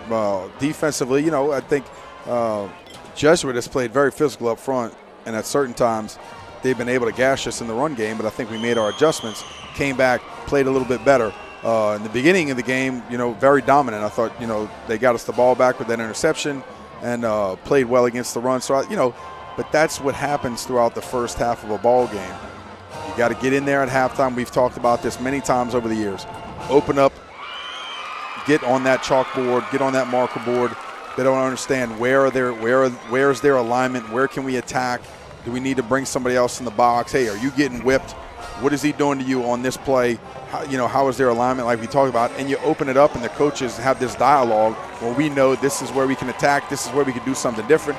You can start opening up to the receiver saying, Coach, I have this little long pass available. I think that he's playing me inside leverage. I could beat him on the fade. I could, vice versa. Open it up, the dialogue, to be able to say, look, this is what we could do a little bit better. And then obviously your tips and reminders inside of the defensive front, the offensive lineman, and things like that. So I always like us as a second half team no matter what, because we can get down there. And you got to realize the coaches that are up here in the booth, they're not around us this year like they normally are. And thank goodness we're not that close, because they get loud and abrupt and crazy up there. It's nice hearing it as a former player. It brings you back, right? But not really as a fan listening to us on the broadcast. My point is they get down there at halftime too. So they can see the whole picture for the first half and be able to peer down on the field and be able to give these guys the picture of what they're seeing up top and open up those line of communications to them as well. And we got probably, 15 to 20 guys on staff that are going to be down there coaching these kids up. So I always love us as a second half team. And not only that, being able to be a well-conditioned team. And we were talking about that a little last week on we need to get some of these games where we're actually sustaining drives on offense and on defense. Right. The guys need to play on the field. They need to get out there, get some sweat going, get those 10 to 12 play drives where even if they're out there and they're hitting us in the mouth on defense, those guys are getting that conditioning back to where it's not just 3 and out, 4 and out, and all of a sudden we can get back in. And then as the season progresses, we're still feeling like we're in pretty darn good shape. I agree. Hey, let's look ahead for the rest of the season. Obviously, we're playing the Jesuit Blue Jays tonight. Next week, the Patriots on Saturday, not next Friday, but next Saturday, September 30th, we're going to go across town. It'll be our first road trip, if you will, against the Holy Cross Tigers at Pregame. That kickoff is scheduled for 7 o'clock. Then we'll come back here for on October 6th will be homecoming. So in 2 weeks, homecoming against the Rommel Raiders, another 7 o'clock kickoff. And then on Friday the 13th, Acadiana, that's going to be Hall of Fame. So we got homecoming and Hall of Fame game back-to-back, another 7 o'clock kickoff. Then we go Saturday, October 21st, against St. Aug at 2:30, back at Pregame. Followed up the end of the month, it'll be October 27th. That's a Friday, against Brother Martin. That's also going to be senior night, another 7 o'clock kickoff. That'll be our last home regular season game. And then we'll wrap up the regular season in Algiers on Friday, November 3rd against Carr, another 7 o'clock kickoff. All right, it's very important. I'll share with you now. Of course, I'll say it again at the end of the broadcast. We will not be broadcasting the game against Holy Cross next week. For the first time in the 13 years, all three of us will be out of town. Robbie, his sister's getting married up in Detroit. Danny's got his 20-year anniversary from the 2003 Memphis Tiger Conference Championship and also New Orleans Bowl, and Danny was the MVP of that game, so they're honoring that team at halftime, and I'll be in Oxford for the LSU Ole Miss game. So we got Detroit, Memphis, and Oxford, so we won't be here. So, but Gordon will be at the game. Maybe he can get some stats, or maybe he can do a little Facebook Live from the stands maybe. Well, then we're going to obviously, even though we're not going to be here, we're going to obviously be trying to find out what it is, and our intentions were to be here, but it just, just didn't work out. It was one of those weekends where if – 2 out of the 3 weren't going to be here, we'd still try to make it work. If one of us wasn't going to be here, we'd still try to make it work. But it's an opportunity for all 3 of us to be gone, and it just is what it is. So we apologize for that. But, hey, even Kevin Fayol, the voice of the Patriots, we'll give him off every now and then.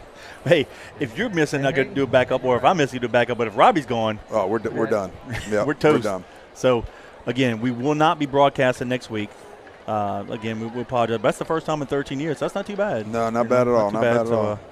But we'll be back for Rommel on October 6th. That's homecoming, followed by Hall of Fame. And you definitely want to show up to Hall of Fame. I'm going to try to talk to Johnny this weekend to get it out publicly because it's a great class. Yeah. You're going to be real pleased. I can already tell you about what you said. I know it is a great class. The guys and the girls. It's star-studded. I'll just leave it at that. So, but y'all come out for that. And I hope the weather's nice for both homecoming and for Hall of Fame because I know for the banquet we roughly have from the 75 team and plus myself, and I'm sure Joe will probably show up. I hope it's always good to see him. At least 25 former Hall of Fame, past Hall of Fame inductees to show up for this particular banquet. And I think once it gets out who is in this class, some of the past Hall of Famers are like, oh, I'm going to go see that, 100%. So, yeah, it'd be interesting and stuff. And that's been a real nice event. The Curtis family and the Hall of Fame committee has made it a nice weekend. Unfortunately, it falls on a weekend with fall break, so the inductees won't be able to talk to the students this year because there's no school that day. Yeah. But we'll have the banquet that Thursday night, and then, of course, the game, and we'll be out here at tailgating. So if you see some of these Hall of Famers, you won't be able to miss them. They'll be sporting red sport coats. So go talk to them. Go listen to their stories, because especially those guys in the 70s. Man, they got some colorful stories. Oh, it's fantastic. And it's nice to hear how the different generations perceive, what was going on then and how it is now. And you've talked about, JT, the man on the moon, when he first started coaching. We just put somebody, on the moon. And it's crazy that over the generations, a lot of the stories are different because of the ages of the coaches, and a lot of them are still the same. Yeah. And but just as fun and exciting as always. And it's, now we have the second and third generations, giving back to this program. And, it's been a lot of fun, and nothing with that has changed. It's always been great. We got the G3s coaching, and we got G4s playing. It's crazy. Hey, tell our listeners, how about that nice field we have at school? Man, let me tell you, this thing is, when beautiful. I tell you top of the line, it's top of the line. And the great thing about it is, when they planned it, it obviously just didn't happen overnight. But when they planned it and when they did it, you have multiple sports in mind. Yes. They have a 4-lane track that runs all the way through the first turn. They have that mapped out where you could get runners in the lanes and run all the way through the first turn. They have 2 baseball infield diamonds mapped out. They have a soccer field mapped out, and of course the football field. So a plethora of sports that you can get on the field and play. You can take infield from baseball. We talked about a soccer team a few years ago, and we started to try to develop that. But until they turfed it, you didn't realize how big that space was, because it was all mixed and matched with different things in different areas, and kind of just we used it where we used it. But now it feels like the space is going to be used the proper way, correctly, and everything. And we even put a field goal post up back there on Celeste. And it just, man, let me tell you, it looks first class, and it looks the way that you would want 2023 to look. And the senior class should take a lot of pride in knowing, hey, this was done when we were seniors. This was done for JT's big year. Yeah. And, it's totally first class. It looks fantastic, because I can tell you, we use that lower school field as much as we possibly can. I mean, we wear it out as far as football, baseball, softball, everything down there. So to have another turf field. And you know what I really like about this one too? They didn't put the black pellets. Yeah. It's all sand. Yeah. So it's cooler. You don't have to worry about that rubber stuff that's kicking up on you, or whatever. Supposedly the GeoCool is what they call it. The kids love it. It looks fantastic. I like the two-tone. They have the JC Christian etched in the field. It's all sewn in, and it's 100% first class. It looks fantastic. However, I did notice they had a drone, did a little video, and it took a nice high picture. Dude. Posted it. And I looked at it and went, there's an error. And I sent the text to Johnny, and I said, hey, I brought it up, and I said, was this by design, or are we changing some things? Or I said, I'm probably the only guy that recognized this. He goes, no, it was an oversight. The logo, Blue Jay Switched. Red C. Yeah, we're Red Jay Blue C, and they just somehow just let it slide, and I guess during the editing, just whatever. It looks nice. Wow. Don't get me wrong, it looks nice. Yeah, but it is different. But I'm not only saying this. I mean, no, I'm a traditionalist. I was cool with when we did the in 2013 the alternate helmet for the St. Aul game with the Christian Patriot logo, and about half our football alum lost their mind. Oh my God, we're JC logo, blah blah blah blah blah. I'm like, okay, we're going to go back to it, which we did. It was just a temporary thing. But it's Red Jay Blue Sea is our trademark logo, but they did a Blue Jay. And it's nice, don't get me wrong, it's nice, but it's like, it looked, when I caught him, like, wait, that looks different. A Blue Jay? Yeah. Wait, hold on. What's the word? Kill the bird. But nonetheless, hey, if you get a chance, look, I'm nitpicking here. And I told Johnny, so I'm probably the only guy that recognized it, but it's nice. Nice in it. It's beautiful. Oh, fantastic. And I'm actually jealous that that's 35 years after I left. I know. Man, I would love to have played on that. 100%. But, man, it's come check it out. Seeing it, of course, we live right here in River Ridge, and we're seeing the whole summer, the field being torn up and the whole process. They actually practiced on it for the first time this week. Yeah. It's beautiful. Just come take really a look is. at it. It really just come is. take a look at it. And there's big plans going on all over school. You know, we're adding basically a second gym onto the other gym at the lower school right now, and I think that is planned on being finished after Christmas sometime.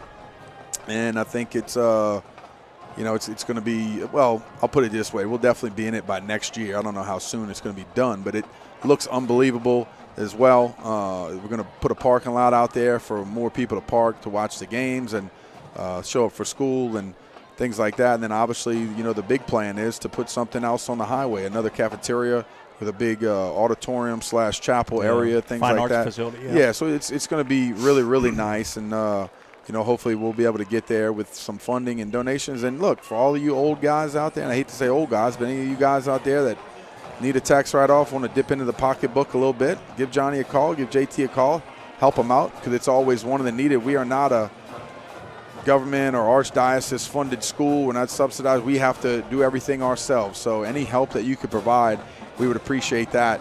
And I know that I would appreciate it as a father to present students there, because they can enjoy it, grow up and enjoy it while they have their time there as well. Yep.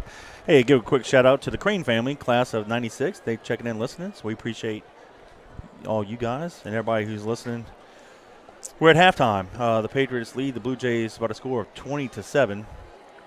We're just a few more minutes away from the start of the second half. Funny thing about the field is, Kevin, you talk about us being excited about it, but the young kids really get jacked up. I'm not kidding you. When I say this thing was getting built every single day, Baylor would say, "Can we drive by the field? Can we drive by the field?" I'm like, dude, it's the same as it was yesterday, and it's going to be the same next week. We're going to let it get finished. And he would say, "Listen." And then the other day they finished it. He said, "Can we go run on it? I want to go run on it." I said, "Dude, let the guys run on it first. You're going to get in trouble. It's late at night." But but like I said, the excitement's there, and I feel really happy for these current Patriots to be out there and be able to have something so nice. Absolutely. Like I said, I'm just jealous. I know. I couldn't play on it. You're right.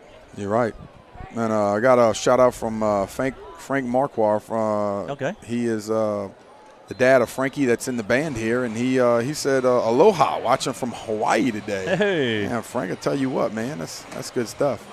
Nice. Appreciate you listening all the way over there. We'll give a shout-out to Cody Schecksnyder. Of course, he's with the Ole Miss Rebels.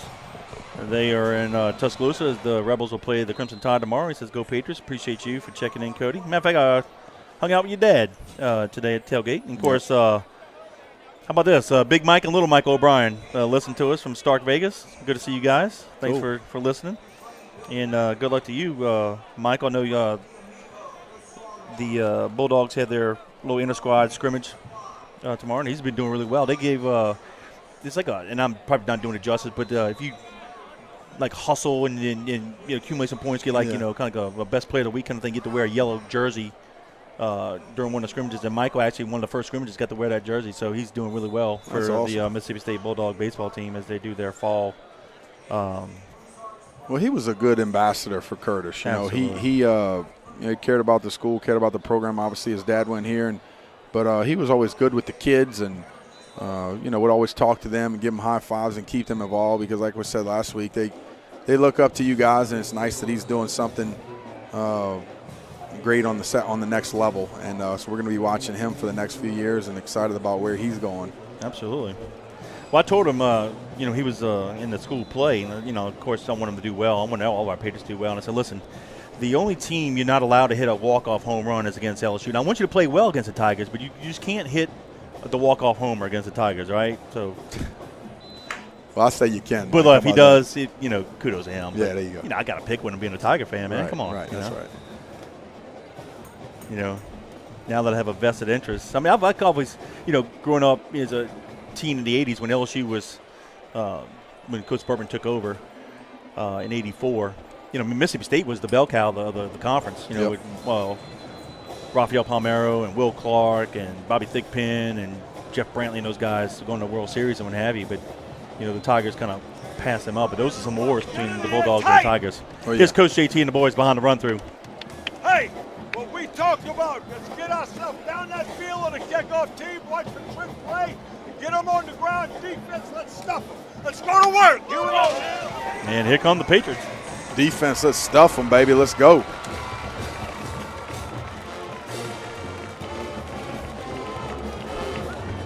Little Jackson Curtis running out there with that flag, and Jackson's the 5th grade quarterback, and he's going to be out there tomorrow at that 10 o'clock Christian Brothers game I was telling you about.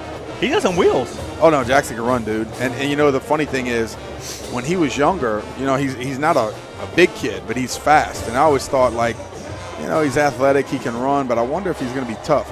And that little sucker on defense is not scared. He'll come up and hit you.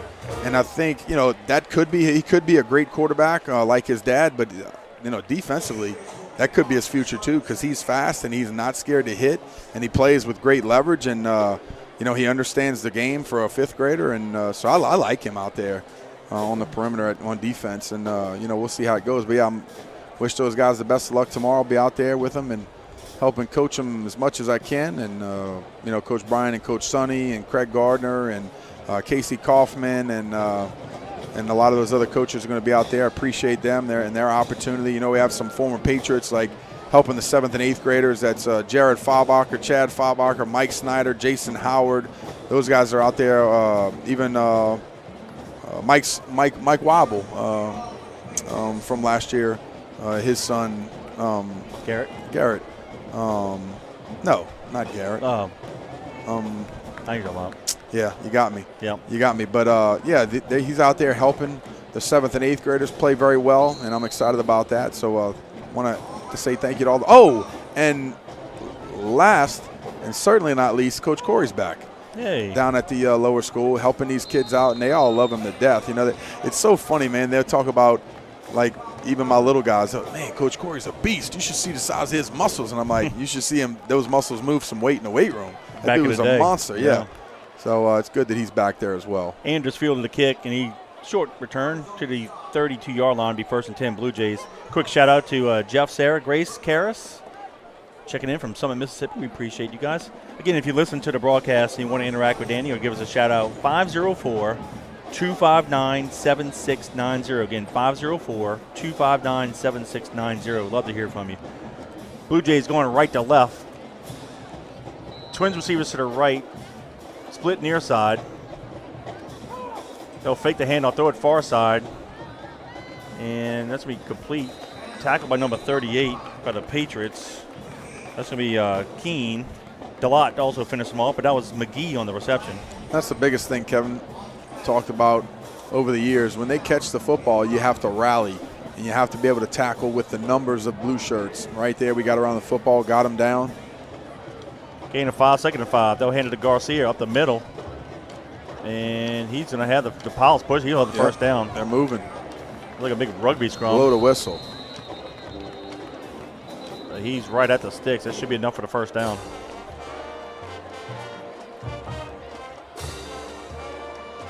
Yep, it is. Blue Jays quickly to the line of scrimmage. They'll stay with the same formation. 2 to the right, 1 near side. Garcia on the handoff goes to his right. Jason Curtis drops him at the 50-yard line. Gain of 8, 2nd down 2. So they found something in our defense, Danny. Yep. I haven't seen how they block it, but they just running up the middle. And Garcia's getting, 4, 5, 6, 7-yard chunks at a time. Well, they're not scared. They're not scared to pull guys either. The interior guys, the uncovered guys, the guard, tackle, even center. They're not scared to pull, move some action, bring the fullback across. Perez goes deep, and it's going to be incomplete. He's overshot a few receivers tonight that I think maybe had some opportunities to do something. And, not that I want him to, but it's, his guys have had maybe a step. And sometimes you got to put a perfect ball on them. But, you and I talk about this, the quarterback-receiver relationship where, you want to give a guy a chance. Even if, he's doesn't have his guy beat by much, just put the ball up there and allow him to try to go up there and high point and make a big play. And you don't really want to do that as a QB. Roniger will be the halfback to the left of Perez. 3rd and 2. Quarterback keeper all the way. Goes to the left. He has a first down and a few more. Jason Curtis tripped him up. But it's 1st and 10 at the Patriot 42-yard line. 10-14 and counting. We're in the third, but the Patriots lead at 20-7.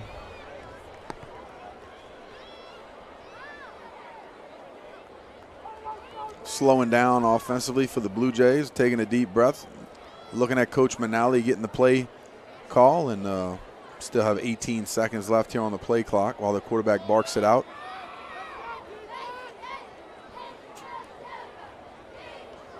Perez hands it off to Garcia up the middle. Saavedra Dalat and big number 99, Gordon, on the tackle.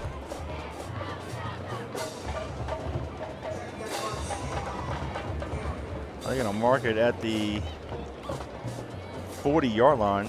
Gain of 2, second down 8. Now the Blue Jays will go with trips near side.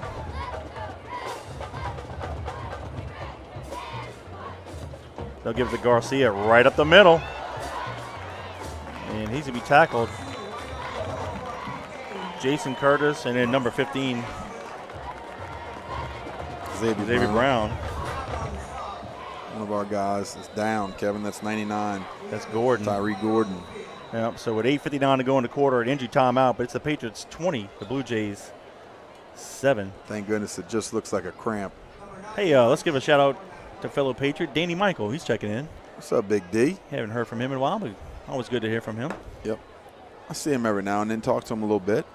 And Danny used to live right next door to my left guard, Blaine DeSell. Okay. And so I got to see him a good bit before Blaine moved. But, yeah, Danny was a heck of a running back in the day. Hey, give a shout out to Jonathan Carlton Cisco. What's up, Big John Cisco? Carl, appreciate you. Listen to us in Katy, Texas. He plans on being here this fall. That'd be great to see you, buddy. Yeah. He was a good cool athlete. You know, did defensive back. He actually started as a receiver. He was a young guy my senior year, and then ended up being an all-state defensive back and a punter for the Patriots. Played in the All-Star game and went to UT Martin. Did well up there. So good to hear from you, man. He's a good broadcaster, too. Very good. Got that broadcasting voice. That he does. He ought to be on one of those easy listening radio stations. That's right. Smooth Jazz by Carlton Cisco. Yep, that's right. It'd be good to see you, man. I hope you get a chance. I tell you what, whenever we have an idea after the coach ties it, let's just say we're not putting the cart in front of the horse. If the Patriots go undefeated, we could tie it against Acadiana Hall of Fame weekend, and then if we win that game, then St. Aug would be the tentative. Can we break it? Man, can you imagine the amount of Patriots that'll show up for that? That'd be awesome. All right, trips near side. They're going to get it to Garcia again, right up the middle. He's breaking a few more tackles.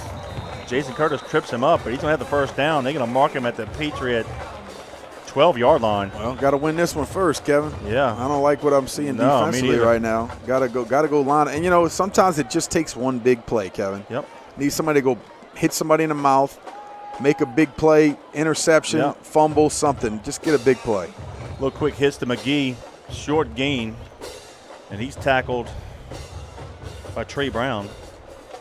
Hey, John Terrio, class of 85, checking in. Appreciate you, man. Good to hear from you. 8:21 to go in the third. Yeah, actually, no gain. It's a good job by Brown securing that tackle immediately. They'll stay with that trip formation near side. Garcia with the handoff up the middle, and he's going to get inside the 10. They're going to mark him at the 5-yard line. Gain of 7. 3rd and 3. Our guys are rotating in and out. They're getting right up and ready to go. Yep, and they're going to hand it off to Garcia again. He might have the first down. Right there.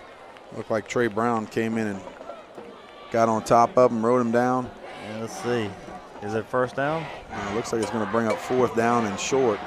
Yeah, he's just shy. Biggest play of the game right here, Kevin. I'm not sure if they're going to call a timeout, but this is a big one right here for the Blue Jays as well as for the Patriots. I think it's 4th down From the and 5. 3. Yep. About 3 yards. All right. All right, here we go. 4th and 3. Yep, got to get it to the 2. Let's get some big boys in there and get a push. 2 receivers to the right, 1 near side. Could be a quarterback keeper here. bringing him more into the box. He's going to run it all the way through. We're going to chase him from the backside. Got him. I don't know. We got him. I don't think he got the first down. He'd be short by maybe a yard. Yeah, he's short by First a yard. down. Yeah. Nice job, Patriots. We got him from the backside. Way to go. Way to go. We Hey, ran him down top of the field. things don't go well for you, you keep working. Keep working, keep pushing. Great job, defense. Brown hit him first. Brown chased him from the backside, number 24. And then Lacron and Dalot finished him off. So the Blue Jays turned it over and down. So with 7:13 to go in the quarter, it's 1st and 10 Patriots. And that shows you a little bit of the character of this football team, Kevin. You got your backs against the wall. They're driving. You're only up right now by 13 points. 2 scores. They go in and score. That's a big swing for us. And but instead, the defense says we're not going to be fooled. We're not going to be denied. We're going to go ahead and come up with a big 4th down stop. And they did just that. Got the offense the ball back. Now, obviously, this is going to be a long drive for us. Go all the way in to score from here. But couldn't ask for anything more out of the defense after, for basically a couple series in a row, just getting gashed, and then coming up with a big 4th down stop. Congratulations. Stopped them at the 3.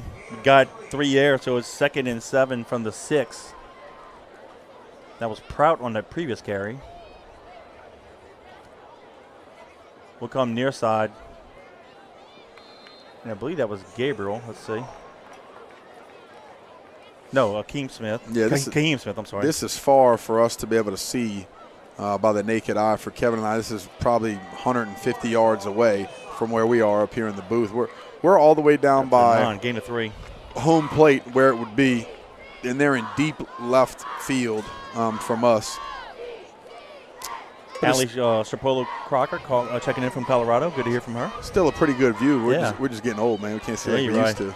Hey, another shout out to Patriot Nation. We got Phil McFarland watching the steps on is it Darlin Mason, number 81, and Drake Mason, number 19. So cool. Good to hear from you guys. And there's the hydration break. So official timeout on the field. 6 minutes to go in the third. It's the Patriots 20, the Blue Jays 7. That's Darian Mason Jr. Darian, I'm sorry. 81. Okay. Darian, the screen here, it's an I-E-N. Okay, Darian. I tell you what, they again, thank you to the Patriot Nation Men's Club cooking some good food out there today. Yep. Making everybody get here early and support with that Patriot Walk and feeling comfortable and allowing people to get under some of those tents and get some refreshments and before the Patriots walk in and get in here and get settled. It actually looks like we have a pretty good fan base tonight, Kevin. We talk about the suites all the time, people being up here, but looks like there's a lot of red, white, and blue out there tonight. And you got to remember up on this second deck as well. And honestly, it doesn't look like Jesuit brought a lot of people to the game tonight. I mean, they did okay, but usually in a game like this, playing Curtis, you would think there would be a lot more people from their side to show up and watch. But good thing for us, our people showed up in support and liking what they've seen so far. 3rd down 4 for the Patriots. Ball's at the 9-yard line. We have to get it to the 13.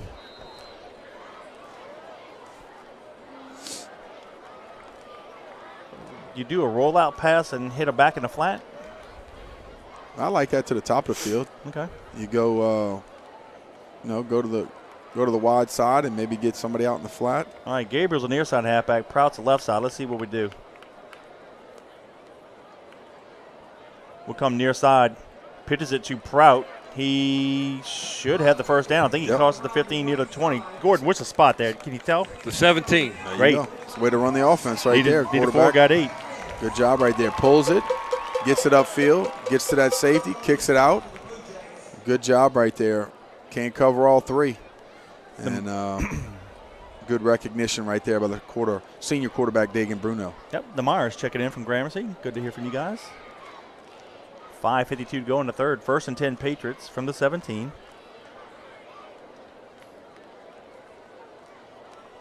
Little counter option. Go to top of the field. Kaheem Smith got the pitch. Got some room. It's a foot race down the far sideline. He's to the 50, near side 40, and he's to be run out of bounds near the 36-yard line of the Blue Jays. So nice on the counter option. Good job right there by Bruno again, getting it out there and just not aimlessly pitching off of nobody, getting out to the end man. The 36-yard line of the Blue Jays. Making it happen with the guy in support there. And using a little speed down the sidelines, pick up a big 1st down for the Patriots. Give another shout out for this play. 1st and 10 Patriots from the Blue Jay 36. Ball net left hash mark, top of the field.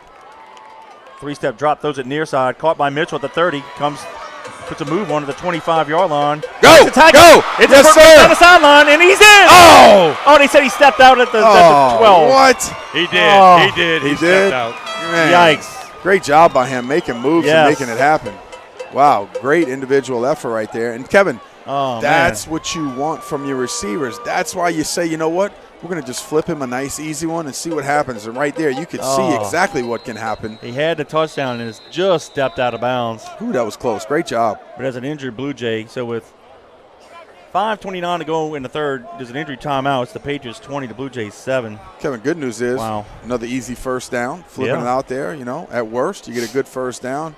I thought he was very close, but a great individual effort right there by Tyler Mitchell. And I thought he tiptoed it and got in. But obviously, great first move and then spun in, kept his feet going, and good effort. But I tell you, that was an exciting play. Mrs. Elliott, she's an upper school art teacher, and Mrs. Allison, she's a pre-K3 teacher at John Curtis Christian School. They're watching from Kenner with two little Patriots, Jason Gavin, saying going Patriots. So we appreciate y'all's support. Thanks for watching. Jerry Saban said, Blaine was your right guard, chump. I was your left guard. Get it right. And Jerry was a freshman back then. And Jerry, he's getting old. He don't know. Yeah, I'm telling you what, man. Come on, don't be trying to correct my boy Kevin over here again. Hey, I don't remember who your linemen were. Yeah, I was long gone. I barely do either, bro. Don't worry. 1st and 10 from the 12. Quarterback keeper Bruno gets it to the 9-yard line. Gain of 3. So in 7 plays, we're going from our 3-yard line to the Blue Jay 9. Love it.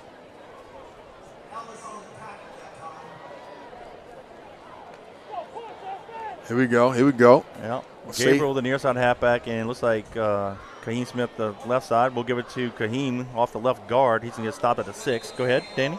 I was going to say, tightening down here in the red zone, the safeties are still back a little bit further than I thought they would be, protecting the end zone. Thought they would be involved in the box a little bit more. And they've kind of rotated some guys down to come up and support a little bit throughout the game, but still call it a one-on-one option out there for the receivers. 3rd and 4, ball in the middle of the field. Gabriel and Prout are the halfbacks. We'll go to the left.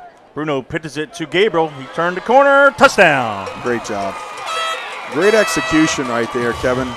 All night by Dagan Bruno getting the pitch out there on the corner. You practice the heck out of it in practice, and 75 to 80% of the time, quarterbacks aren't going to pitch it.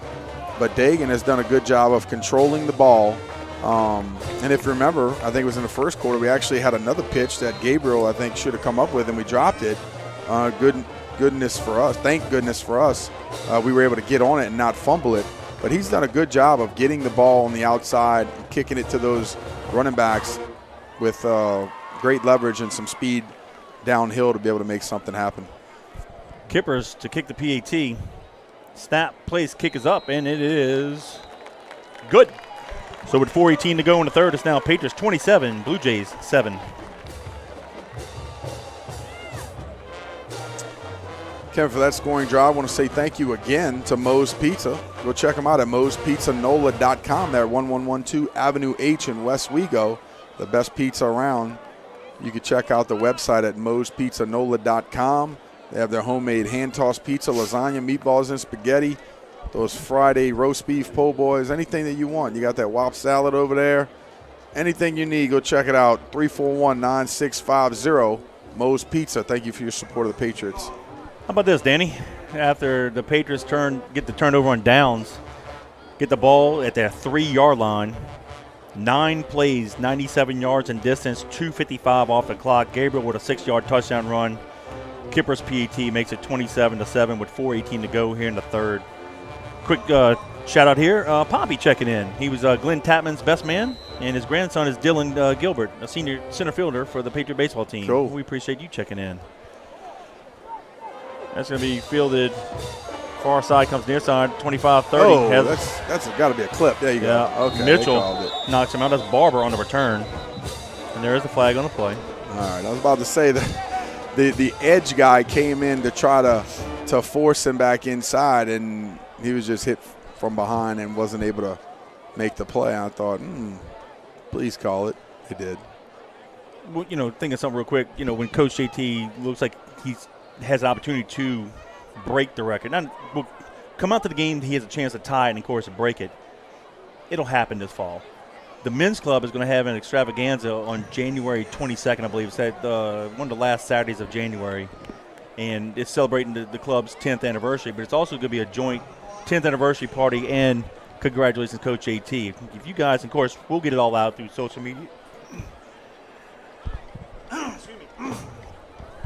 Social media in the school, come to that event. I would love to hear all the stories for everybody who played from the 69 on. Yeah. Got a frog in my throat here. 3 receivers to the right. They hand it off to Garcia up the middle. He bounces to the right. And they'll get it to the 17-yard line. Second down. Defense continue to play hard. So far it's been a long game for them, as well as for the Blue Jays offense. They've been on the field a lot. And, good thing for us is we have some guys that we can rotate in and out. At defensive line, linebacker. We've been playing some receivers at DB tonight that have been helping out and getting some things done. Drop back to pass. Oh, got a big one. Yep, it's a foot race down the far sideline. The ball. To turning. I thought the ball came out, but it wasn't. There's a late flag. Are we saying we toss him out of bounds? Out of bounds? I mean, wasn't a face mask. I don't know why that would be a flag. Was he already out of bounds? I don't know, Gordon. Did you have a better look at that? No, I didn't. I didn't. All the coaches were blocking my view. That was a big play right there, but I didn't think he was out of bounds already by the time he tossed him. But it's hard for us to see with, like you said, Gordon, everybody's kind of blocking us down there. If so, you just massage him out of bounds and play the next play. But right there, Kevin, that was a little post stride over the middle of the field. A good shot right there. It looked like we tried to come make a play on it and couldn't get there quick enough. They picked up the flag. They did, okay. I think they talked about it and they said, no, he wasn't all the way out. Well, they're going to spot at the Patriot 45-yard line, 1st and 10, Blue Jays. That was a nice little play by them. 3 receivers to the right. Garcia lines up to the right of Perez. They'll stay in the shotgun. And Garcia will come near side. Come up. Has a flag, possibly a hold. Lacron was getting mugged. That's definitely a hold. Yeah, I saw that here. Let's see, a couple check-ins. Kurt, is it Nastasi? I want to make sure I pronounce that right. He's checking in from Bell Chase, class of 80. Appreciate you. Thank you. And then David said it all. What team will JT potentially break the record in against where? Okay, so potentially, assuming the Patriots go undefeated, will be here on Friday, October 13th against Acadiana to tie. That'll be Hall of Fame weekend. And should the Patriots win that game, it'll be the following week against St. Aug on the 21st, Saturday the 21st, to break the record. But again, we got to win tonight and then beat Holy Cross next week and then Rummel on the 6th. So we still got a few more games, but just the easiest thing to do is plan from October 13th through November 3rd. Just keep that open. And, of course, as we keep winning, we'll kind of give you an idea of when we think it could happen. So, what a special event that's going to be. Think about this. Coach JT lost his first 11 games. Right. He was 0-10 in 1969, loses the opening week 1970. All right, so put an asterisk right there. He's 0-11. Currently, as we 3 games into his 55th season, he only has 77 losses. So since after that first week of 70, he's only lost 66 times in 54 years. Crazy. It's crazy. It is. Perez takes the snap from center, fires it over the middle. Great catch. Great nice catch. job there. That is number 2. He just went up and got it. That's Burke, Jair Burke. And you see some teams have successful with us right over the middle of the field, Kevin.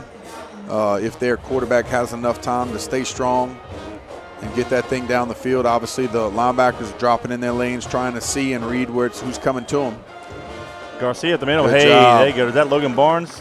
Yep, Logan Barnes. I have enough of that. He came from the right tackle position. And Acted like he's running down on kickoff again. Yeah. No gain. Good job there, buddy. And it, Maybe a loss of 1. Takes big plays like that, Kevin, Not so fast, my friend. Go get it. Coach JT said that during the summer we were talking. He wasn't worried about the offense because the offensive line is strong, senior quarterback, and a talented receiver as a running back. The defense was going to get caught up. He basically said it's going to take our offense pounding our defense a while and then let them get in game situations. And as the season goes on, watch, we're going to be solid defensively. And how many times have we seen that, whether it be offense or defense or the team in general, as you keep chopping wood, by the end of the season, you're playing your best ball because, like, you always say you play your best balls in December, not September, right? So, and you got to remember this too. It's not just about the first team. It's about the depth that you have at that position. So sometimes the second teamers could come on strong, play a lot more, and then they really contribute. And you get those fresh legs in the game, and they keep working. There's a little Roman number 26. He had a previous short game, but this one he gets it down to the Patriot 15-yard line. That is Roniger on the carry. Here we go. No huddle for the Blue Jays. Quickly to the line of scrimmage. Roniger again. Breaks a couple more tackles. Jeffrey Curtis finishes them off. Better get in there and put a hat on him. But gain of 5 to the 10, 2nd and 5. Oh, their guy's and down. there's an accident, injury to a lineman. So with 1:35 to go in the third, there's an injury timeout. He's hobbling off. That's, I think, number 65, I believe, huh? I thought it was 58. Yeah, it's 58. 58, okay. Schenkel. He's a big boy. Line, 6'2", 300. Yeah, he's a big boy. Yeah. You know what, his right ankle is heavily taped, and he's limping off. He must have re-injured it or something. Yeah, maybe so. Well, you got something else on it as well. Somebody could have stepped on him. Yep.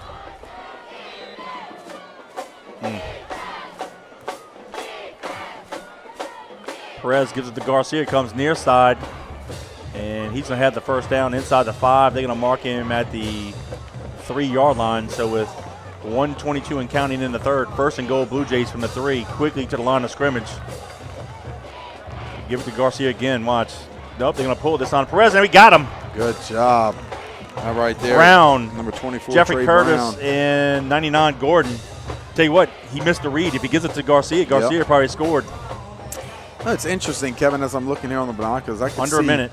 The right guard has a much bigger split than the left guard. It seems like the entire game, every time I look, and I don't know why, but it looks like the right guard almost has a 2.5-foot split, and the left guard only has like a 1-foot split. Yeah, I did notice that. I'm not sure exactly why, but Danny, that was a loss of 3, back to the 6. 2nd and goal. Perez gives it to Garcia. He cuts up the middle. Touchdown. He broke a tackle. It's like Jeffrey Curtis had a shot up in the back in the end zone, but he ran through that, and with 26 seconds, Garcia gets a 6-yard touchdown run.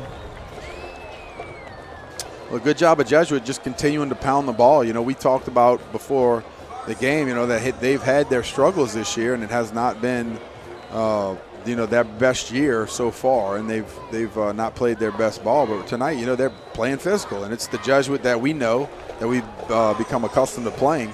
They're very physical on the fronts, defensive line, offensive line, and their quarterbacks played a pretty good game tonight, and their running back has really played very well also. So, offensively, the Blue Jays have sustained some nice drives, and finally they have 14 points, to go for it. So, our offense has to take care of business on this drive. I'd like to get a little bit more breathing room with our offense to be able to score 7 more.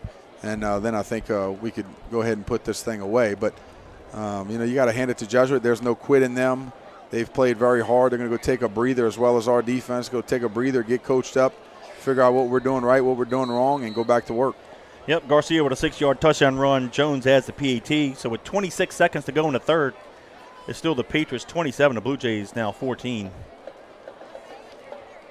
So let's see if they do a little sky kick on the far side. So our return guys on that right side, they need to be aware.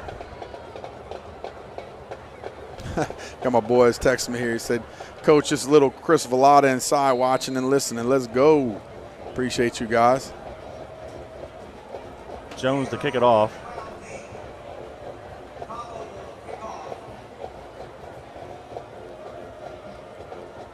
And there's a little pooch kick. Go. Go. Get on and it. we jump on it. That's number 14 for the Patriots. That's going to be those are scary. Fulco. Braden Fulco recovers it. Yep. So with 24 seconds to go in the third, the Patriots will take it over 1st and 10. That's a good and bad thing, Kevin. At Kicking them short like that. Hopefully it's a big play for you, but when it's not, you 35. give the Patriots good field position on the 35. Let's get Big Orion in that huddle. Get ready to go.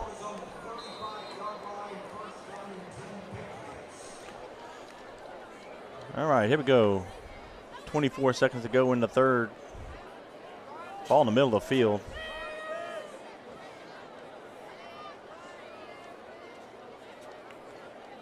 Bruno under center. Hands it to Gabriel, the right halfback. He crosses over to center. There's a late flag. Gain of 2. Let's see what the call is here. Holding on us. Yep. Don't want to start off in good field position and then back yourself up any deeper than you have to. We've got 17 seconds left here in the third quarter. You're listening to us live on JohnCurtisPatriots.com. The Patriots up 27-14 on the Jesuit Blue Jays. It's been a hard-fought ball game so far. And move the ball back to the 25-yard line, so it's 1st and 20 with 8 seconds. The clock is running. We may not get it off in time. Well, we do. Bruno comes near side. And that is A.J. Smith on the carry for no gain. So that's going to do it for the third quarter. So after 3 quarters of play, it's the John Curtis Christian Patriots 27, the Jesuit Blue Jays 14.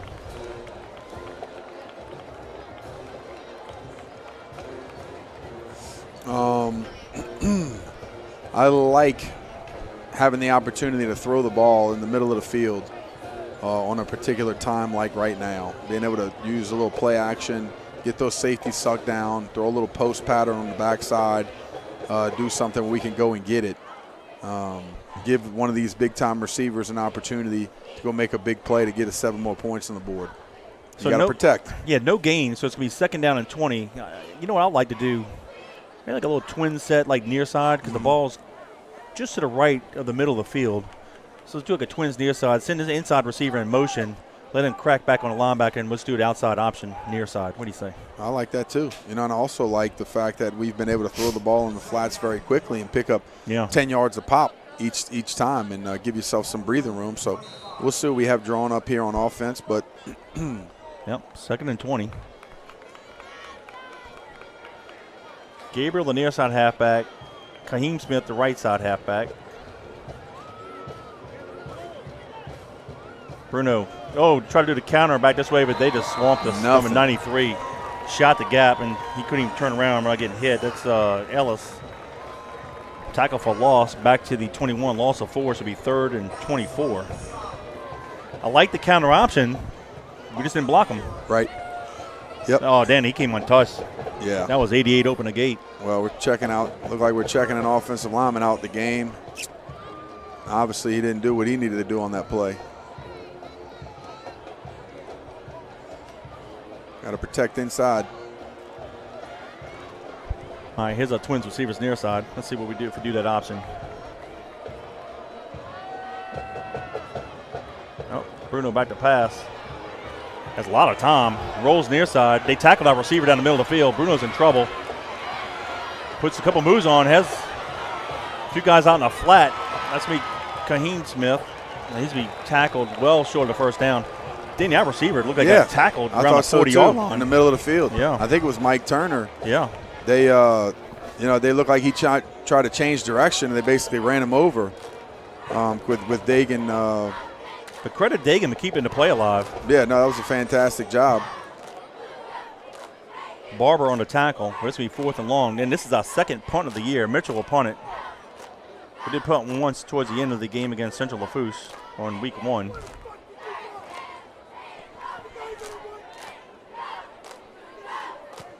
Mitchell with a nice high kick. Boomer. Sends Leray back deep.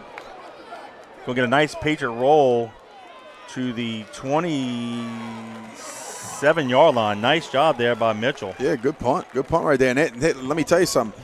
He's obviously earned that over the last few weeks, Kevin, because if you remember prior, he was doing the little rugby-style punt where he was running out there to the side and kind of flipping it end on end, and that obviously shows him that he could boom it deep, and he did right there. A nice job of turning it over and getting it down and flipping the field position for the Patriots after that drive. So with 10-13 to go in the ball game, be 1st and 10. Blue Jays from their own 27-yard line. Perez fakes a handoff, throws the far side. There you Complete. That's to LeRae, but he's tackled immediately. Actually, a loss of 1, so 2nd and 11. Yep, who got him on that one, Kevin? Who was that outside corner out there making that play? It was a good job of reading it and just coming right now, immediately going to go get the football. Brown. Yep, good Brown. job. Coming downhill and just going to go get it, attack the football. All right, double twins. Garcia lines up to the right of Perez, but Perez looks to throw. Pump fakes, throws it over the middle. It's going to be caught by Burks. And he's going to be tackled immediately by Jason Curtis. Shy of the 40, but I think it's right at the first 6. down. Yeah, so it'll be a first down, and it is. Number 2, Jahir Burks on the reception. 9:22 and counting. Yeah, and there's plenty of time, but you would think that Jesuit would have a little more sense of urgency in being down 13. Yep. Double twins. Garcia now lines up to the left. They'll send Burks in motion across the formation. They're going to pump fake it to him. Perez keeps it. Delot trips him up. Short gain.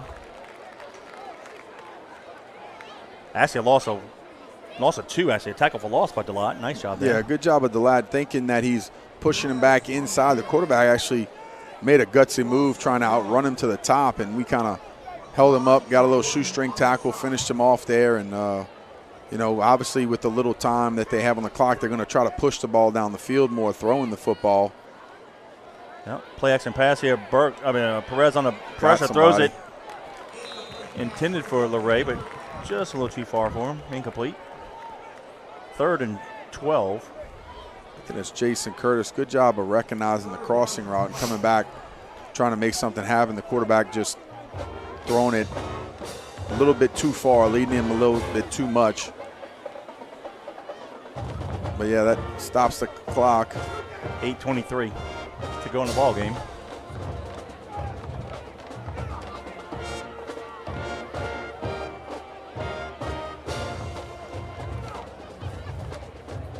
They'll go 2 receivers left, 2 receivers right. Garcia will be the lone halfback. Go get some pressure. Go get some pressure. Get upfield. Get upfield. And they're trying to get him. There you go. Get up. He got out of it. Fires it deep to the middle of the field. It's going to be almost intercepted. Brown and Turner. Yep. We got flags on the play. We do. Okay. Do they have Holding on them. Yeah, I was about to say, anytime it's that much. Well, you also had a lineman. Yeah, they had a lineman 10 way yards downfield. I still want to see us get up and pick that ball, though, Kev. Oh, just decline it. It'd be 4th down. Yep. And we do. So the Blue Jays will So we get a little send punt the return punt team, here. yeah. Kaheem Smith will stand at the Patriot 30. Low snap. Kaheem feels it at the 35-yard line, and he'll go down right there. So at 8:02 to go in the ball game, 1st and 10 Patriots from their own 35. Not bad, not bad. Good job of checking in and checking out. The punt return team had to be ready because Jesuit did a good job of rotating their punt team on very quickly, and our guys had to get aligned and get set to receive that, and Kaheem did a good job of just catching it, securing it, and still pretty good field position again for the Patriots offense. Well, back in the day, we would have 2 returners, and the opposite guy who wasn't catching it had to get in front and block. Well, that's rough. He had no blocker. Yep. I mean, back in the day, having to run across the field and get in front sometimes, that was tough. Bruno hands it off to Gabriel. Gabriel off the right guard, taking it down the field. It's a foot race, and they're not going to catch him. Yeah, baby. One play, 65 yards, 6 more points for the Patriots with 7:49 to go in the ball game. Tell you what, Jason showed some nice speed on that play, Kevin. Got in the open field, and like you said, they were not going to catch him. So good job right there by the senior running back, 5'10", 185-pound Jason Gabriel. But I tell you what, he's really given us a different dimension the end of last year and this year, adding to the continuity and the depth of that running back position. A good read right there by Dagan Bruno, hanging in there, giving the ball, and then setting up a nice long run. And you got to give it to those offensive linemen. Great job right there of opening up a big hole and making it happen. Yep, the Bears have been road graders all night tonight, open up that huge hole. Kippers to kick the PAT. Snap is high, plays, kick is up, and it is good. So with 7:49 to go in the ball game, it's now Patriots 34, Blue Jays 14. Give a shout out to our good buddy Ryan again at Bobby's Seafood. Go check them out at 9013 Jefferson Highway in River Ridge. They were established 45 years today. Bobby's Seafood. They got daily lunch specials, fresh prepared food, hot delicious po' boys, hot boiled seafood. Of course, they have their lunch specials. You could always go in and find something hot and ready to eat. And of course, during seafood season, they provide on-site catering for commercial and personal boils. So call Captain Ryan S. Steves and all the girls over there at 738-2104 for your lunch order or to book your crawfish boil. Bobby's Seafood, proud sponsor of Fighting Patriot football. Daniels a one-play drive, 65 yards in distance, 13 seconds taken off the clock. Gabriel with the run. Kippers PAT makes it 34-14 with 7:49 to go in the ball game. You got to like that. Hey, let's give a shout-out to recent grad, Austin Ackle. He's checking in from New Mexico. Good to hear from you, buddy. What's up, big dog? Hope you're doing well out there. Two-sport athlete. Yeah. Be nice to watch him for the next few years like O'Brien. And so you guys check in as much as possible, guys. You know, like old-timers, I don't know about Kevin, but old-timers like me, I'm not on Facebook, so I don't get to see it all. But you guys make sure you keep in touch and let us know what's going on. We're super proud of you guys and look forward to y'all's future. Absolutely.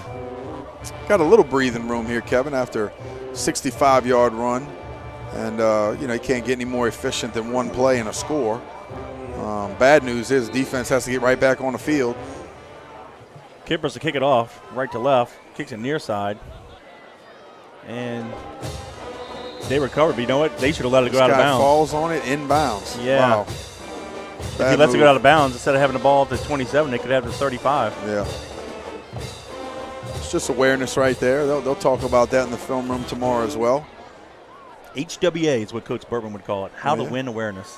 Yeah. Hey, Rick Trusty, checking in from Brandon, Mississippi. He was probably our first real good quarterback. And he quarterbacked that 73 team. And there's people that said, man, if we ran the Veer in 73, we probably win state that year. Really? Yeah. What kind of offense was it? I formation. Huh. But there's a YouTube video. Go check it out. John Curtis versus Notre Dame, 1973. You see Mr. Rick Trusty taking it to the house from long distance on that black and white film. That boy. Back in the reel-to-reel films, you know. Man, don't be aging him like that, bro. Come on. No, that's the kind of film they had. All right, first and 10 Blue Jays. Perez rolls to his left, fires a pass far side. And Larray caught it for a gain of about 8.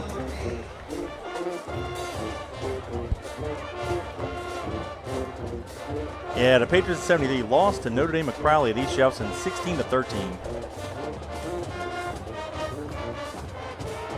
That was a real good year for the Patriots that year. Perez rolls right this time. Going deep over the middle. Has the Ray for a step, but he overthrew him by a few yards. Yeah, Mike Turner was right there. A good thing about Mike Turner playing free safety is he's fast. He can giddy up and go get it. And if he threw it a little shorter, I think there's a big collision there, or maybe even an interception. Hey, fellow Patriot Sam Smith checking in from Breckenridge, Texas, class of 79. Good to hear from him. You know, he went to Tennessee Tech, and he was a teammate of fellow Patriot Manny Michel. Oh, wow. And fellow Patriot. Did Norman Drake go there? Tennessee years Tech? later, yeah, but okay. not then. Yeah, Right. Norman graduated class of 87. But, okay.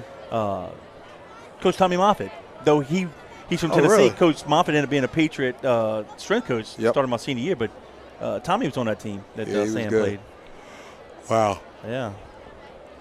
Yeah, remember we had Tommy up in the booth for the Catholic game? Yeah. He was talking about, what was it called, the Moffitt method. method, yeah. So a pretty neat little deal they have, going around and basically teaching strength coaches how to be strength coaches and understanding the scheme and the system and the proper way to do it. So it's pretty neat. And you want to talk about some of the guys that kind of helped the Patriots be the Patriots. Tommy Moffitt was one of them. Yep. Yeah, we ran the I formation back up through the 74 season. Towards the end of the 74 season, we started, Coach Gatz, slowly put the veer, play a two here and there. But did you know the tailback was Frank Cabrera, and he's the first Patriot to have 3 consecutive 1,000-yard seasons. Wow. Yeah, 72, 3, and 4. Yeah. Pretty good stuff. Oh, yeah. Yeah, you're right. A fan said, not very often we have a nose guard on kickoff covers. You're right, buddy. Mm-hmm. I tell you what, Logan, he gets down there. Yeah, obviously an athlete. Go get it. Yeah, they give it to Garcia up the middle. Jason Curtis will drag him down at the 43-yard line. Barnes, Brown, and Lacron also jumped on the pile. 7 minutes and counting here in the fourth quarter. You listen to us live on JohnCurtisPatriots.com. Jesuits trying to get something going here late. Yep. Perez pump fakes. Stay deep. Fires it Stay far deep. side. Don't come. Incomplete. Corner scared me there, but he saw the throw, and I didn't. Good job by him staying deep and not getting fooled by the pump fake. Quick story about that 73 team. After the season, Coach JT thought we might have underachieved just a little bit. And not to discount the guy's efforts, but he just wasn't satisfied. And that is the reason why you'll never see us have goals as far as we want to win X amount of games or have district championship. Right. It's state championship or bust. And from that point forward, the rest is history. Perez looks near side, complete. Nice tackle by Jason Curtis out in the open field. That is number 3, Sanderson, on the reception.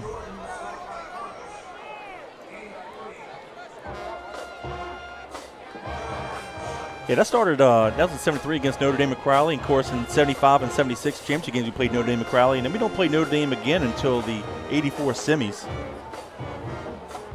Perez steps up, has a lot of room to run, and he will take off the near side, crosses the 50 out of bounds. The Patriot 44-yard line. That was one of the better games I've ever seen. I was an 8th grader standing on the sideline at semis. We scored on a screen play to Richard Parker with 25 seconds to go in the ball game. And I'm an 8th grade watching the game. When that game was over with, I was mentally and physically fatigued. I was like, wow, what a war. That was a great ball game. I want to know, Kevin, somebody asked me today. All right, hit me. And I wasn't quite sure, what to tell them because Burks on the reception, short game, but he's tackled immediately. Go ahead. and I was kind of involved in the program in the 90s and not before. But they said, what do you think are some of the better teams that the Patriots have ever had? Wow. And I said, well, obviously, the national championship year, you got to throw them in there. You got to throw in Joe McKnight's year when they got jumped the last week of the season. They should have been national champions. Yeah. But besides that, in your heyday or before, what do you think are one or two of the top teams that the Patriots have had? Yeah, it's hard. You can't do errors, right? That's so hard. You really can't. So we'll say some of the top teams. I'll say the 73 team was the first real good team. 79 and 80, you had the Twinkie Twins and offensive line, and guys like Greg Dubrog playing. 80 was really good. The 84 and 85 teams were really strong. The 84 team defense, 15 games, had 10 shutouts, gave up 37 points for the year. Wow. 10 shutouts, 7 consecutive. You had a senior defensive end, Mike Merla, who ended up going to LSU. The inside linebackers were Kirk Russell and Mike Stoneberger. Kirk goes to University of Houston, Stoney's Notre Dame. And when they would go from the 5-2 to the 4-3, they would move Merla back. So you had Merla, Stoney, and Kirk Russell as the linebackers. Mm-hmm. And then, of course, in 85, my freshman year, Stoney and Kirk were the seniors. We moved up to AAA. That was a real good team. Of course, the 90 team, Johnny Senior, they steamrolled everybody. Yep. The 93 team was really good, too. And then you probably have to get back into, when you played, what did you think, 97, 98? Which one of the better teams? Yeah, I thought 97 was a really good team. Seemed like we were very mature, had a lot of seniors. on the team. We played well as a group all those years, but I don't know if I would ever call it like some of the top teams that we've ever had. I just think we all played together, and we were very, very, good all together. But I think you go back to 06. Yeah, 06, and then definitely I would do the 12 team. Because the national championship team scored 677 points. That's a school record. We were loaded. The defense gave up 60. Yeah, but really wasn't a defense. It was, I think, like the backups. The starters didn't give the backups. Right. Yep. But then again, you had Richard Allen had 6 punt returns for a touchdown. That was a school record. Yeah, they were. They were. And plus we had some pick sixes and scooping scores. The defense kind of scored some more points too. Get to Perez him. Under pressure. Director Trappett throws it to the receiver had it and dropped it. Yeah, no, that was McGee. I think he scores if he catches it. No, I think Xavier Brown got a hand up at the very end. Cramp. Yes, he did. Knocked it down and just deflected it enough where the receiver couldn't track it all the way in. The 81 team, they were state champions. I know it's stuff like Reggie Dupart and Strapola were good. I wouldn't say that's one of the best teams in school history. They're champion. You got to give them that. I guess the question Dana was asking, like, who are some like the more dominant teams? Oh yeah, I mean like top 3 team is basically what I'm saying. I mean, obviously, what would be so interesting to me, right, is if, and you can't do this, but you can go through it in your mind as much as you want, is when you take the 2012 team, a team like that, and you line them up against Stoney and Kirk Russell and Merler, and you say, yeah, but that's hard to say because it's different eras. It is because you got thumpers in the 80s. I'd still like to see that it. is used to smashing around football, and you got guys like Duke Riley that used to run this cut. Well, I get you. That's hard. That's why it's hard to judge eras. Oh yeah, 100%. I agree. But I'll say this though: players were different. Well, yeah, you look at these guys. These guys look like babies nowadays. You go back to the 70s. Back in the day, you got like boy. Ronnie Renata and Doug Carter. Those are man-child, man. Yeah. Greg Dubrock. The guys, like you always say. They look like North Dallas 40. Guys that's it. coming off the sideline, smoking a cigarette, drinking a Fresca. That's it. Attaboy. That's funny. Well, those some grown men, man. No, dude, you're right, because let me tell you something. I walked in, and this is even, I'm getting old now, but I call my day somewhat modern. I walked into my seventh grade year. I walk in, and they have 3 dudes. Two of them are 6'6", one of them 6'3", and I say, "Oh my God, I must be in the wrong class. Is this the senior class?" They go, "No, this is 8th grade," and I'm in 7th grade, and I'm like, "Oh my God, who are these guys?" Perez under pressure, going to run it, has a lot of room. He's to the 15-10. He's to the 5, and he scores. Good effort by him. Yeah, 25-yard run by Perez with 5:31 to go in the ball game. 6 more for the Blue Jays. Yeah, I tell you what, our guys on that play looked tired, and he looked like he had a little pep in his step and just said, "I'm not giving up. Let's keep going." Oh, good for him. Kudos to him. No, we just didn't make any effort to tackle him. Nope. Like I said, we look tired as I yawn. And Jones kicks the PAT, and it's good. So with 5:31 to go in the ball game, it's now 34-21 Patriots. For that scoring job, guys, I want to say thank you once again to Bob User Productions. That's Robbie, 738-1447. And if you got any party, wedding, event, anything you want filmed or edited, give Robbie a call. He's always up here in our booth as the chief production engineer. So 738-1447, Bob User Productions. We appreciate your support each and every week. But it's fun to talk about. Yeah. These different eras. But you talk about the late 70s team, like you had Chris Polo. He was a freshman receiver on the 75 team, but he ends up being a starting quarterback, wins state championship number 2 in 77. Now he's a senior when we lose in the semis to Kinder in 78. But he's the school's first 4-sport letterman. He's a decade of the 70s player. They used to give out player of the decades. Mm-hmm. He was that guy. Played minor league baseball, was a real good pitcher, baseball player, and of course a football. But he probably was the best option quarterback. Get into the line of scrimmage and then blindly pitching. And when you got guys like Sam Smith and I know Dubrock played a little bit. Help me out, Sam Smith. You listening? There's Dakota maybe, and there's a couple of the running backs. We had some stud running backs back in the day, So, but just to hear the names, that's what I had fun with. Even when I was, I was growing up at Matt and Steve and Preston's house when I was a young Patriot, and just hearing the names that they used to talk about, and Coach Leon talking about, Stonebreaker, Russell, and Bobby Powers, and guys like that I never really even knew. Yeah. And then eventually we moved onside kick here. Yep. And, loose ball. Who got it? They might have gotten it. Let's see. No, we got it. Ooh, thank Let's goodness. see. That was close. It got Unless through. they took it out underneath the We're about to find pile. out. It got through the first level, guys. Took a hop. Yeah. Not sure who got it. Never come off the Oh, we ball got without it. the ball. All right, we got it. Now the official says we got it. Goodness gracious. Hey, But real quick, Walt, Bill, Sanchez, and Steve Downey, they're listening via FaceTime.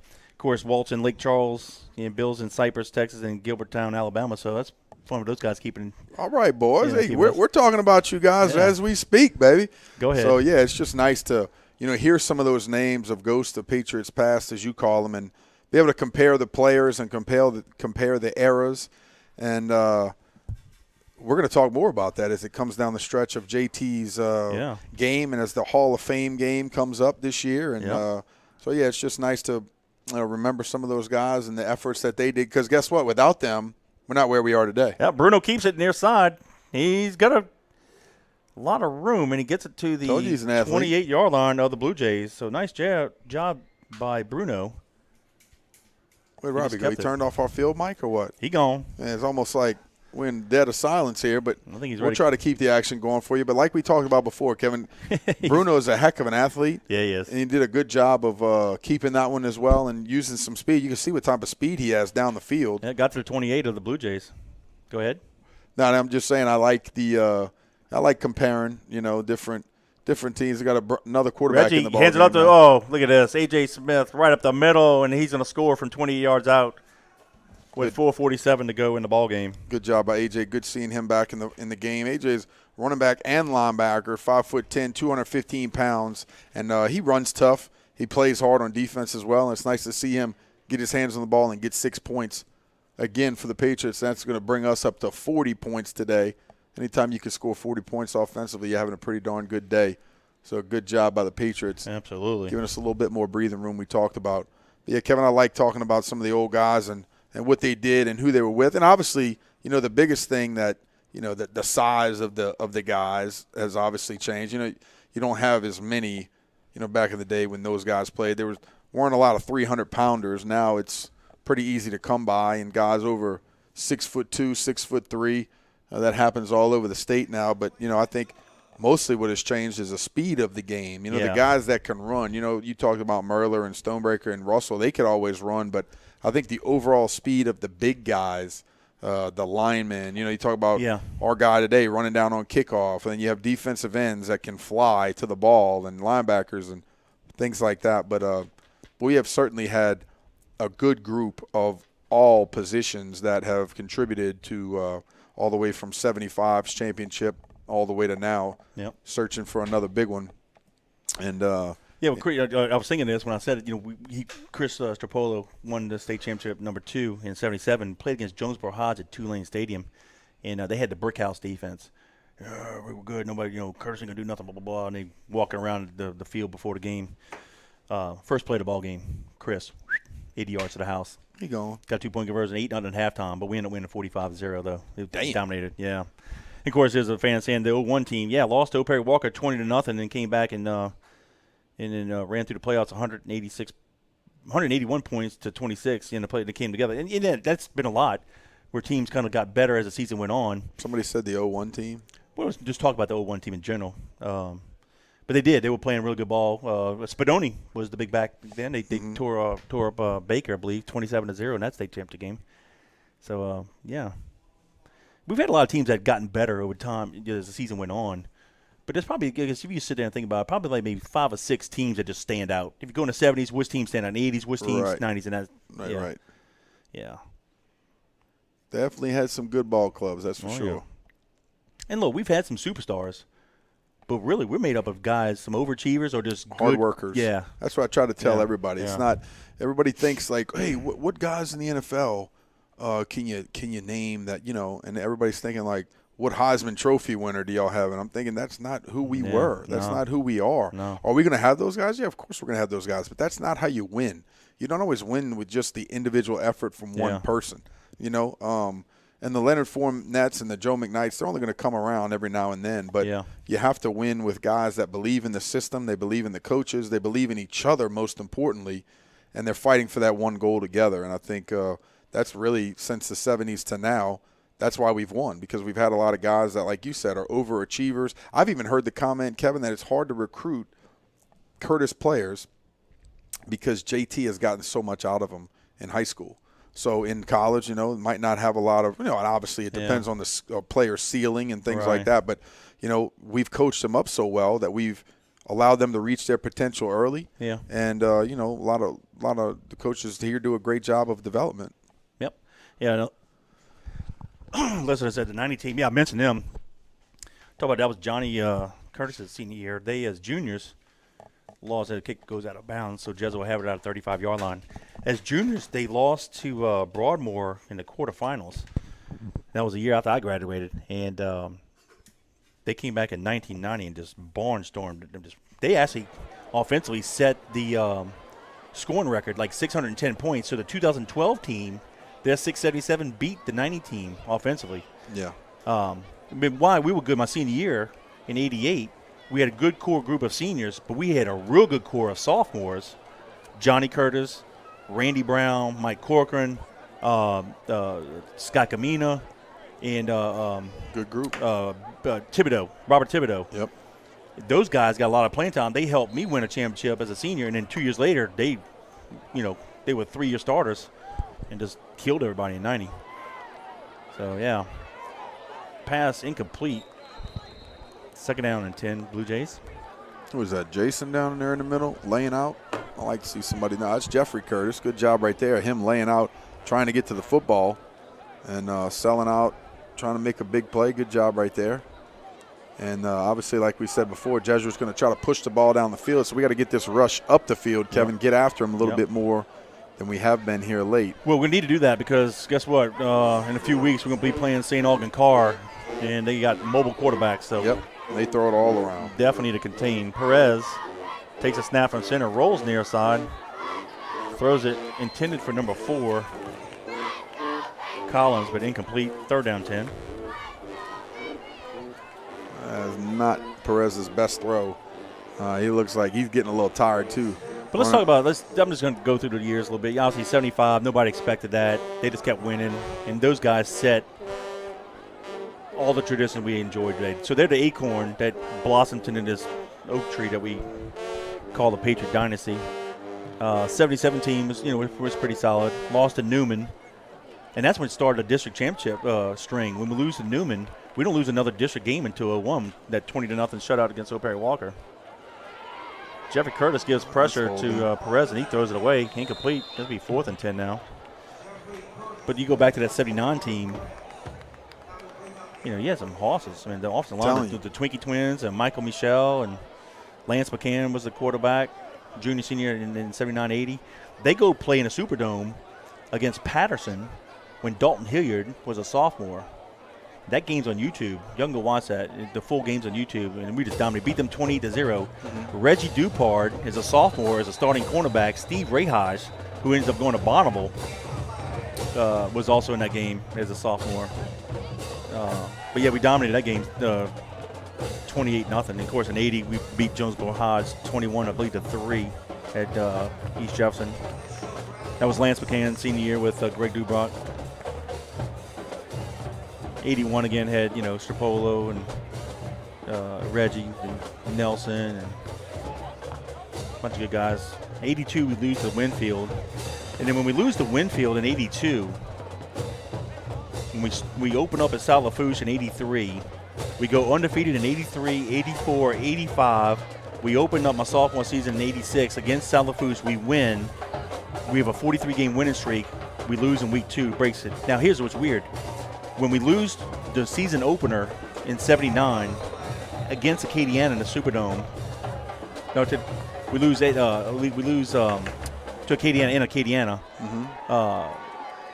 We rip off 43 straight. Damn. We run the table in 79, go 80-81 undefeated, win the opening game in 82. It's week 2 in Bogalusa of 82. We had a nation's longest winning streak at 43. Lose it. Win a few more games, lose the state championship in 82 to Winfield. So in 83, we start another 43-game winning streak. That was the longest. It was a Thursday night, my sophomore year, against Eric on the West Bank. Sideline, and we just got hammered. So, yeah. We've had some streaks. And if we don't lose, say we don't lose to Winfield, lose by them to 9 points, like 24-13 in the 82 game. And, of course, my sophomore year, we lose to Wassman in the state championship 9-3. If we don't lose those 2 games, we win state championships from 79 through 88, a 10-year period. Wow. Yeah, that's how close we came. Yeah, going back, I don't have the records in front of me. I'm just going off the top of my head here. The 80s, we won 7 championships. And I want to say in the 2000s, I think in the 90s we won 6. But the 80s and the 2000s tied for 7 championships in that decade. Good job. There we go. Right there, that's number 26. Boudreaux. Yep, Jacoby Boudreaux. Yeah, with 4:16 to go. Getting after him. 4th and 25, and they're going to turn it over and down. So I think we'll see the young ones. Yep, 100%. We should. Yeah, 90s, we had some good teams, Kevin. Had some, I really thought when we lost in 95 that we had a really, really good team. Lost against Salmon. But 96, 97, 98, 99 was my 4 years. We won all 4, and it was, I think we had some really good teams, but it's just hard to compare them, the guys way back in the day.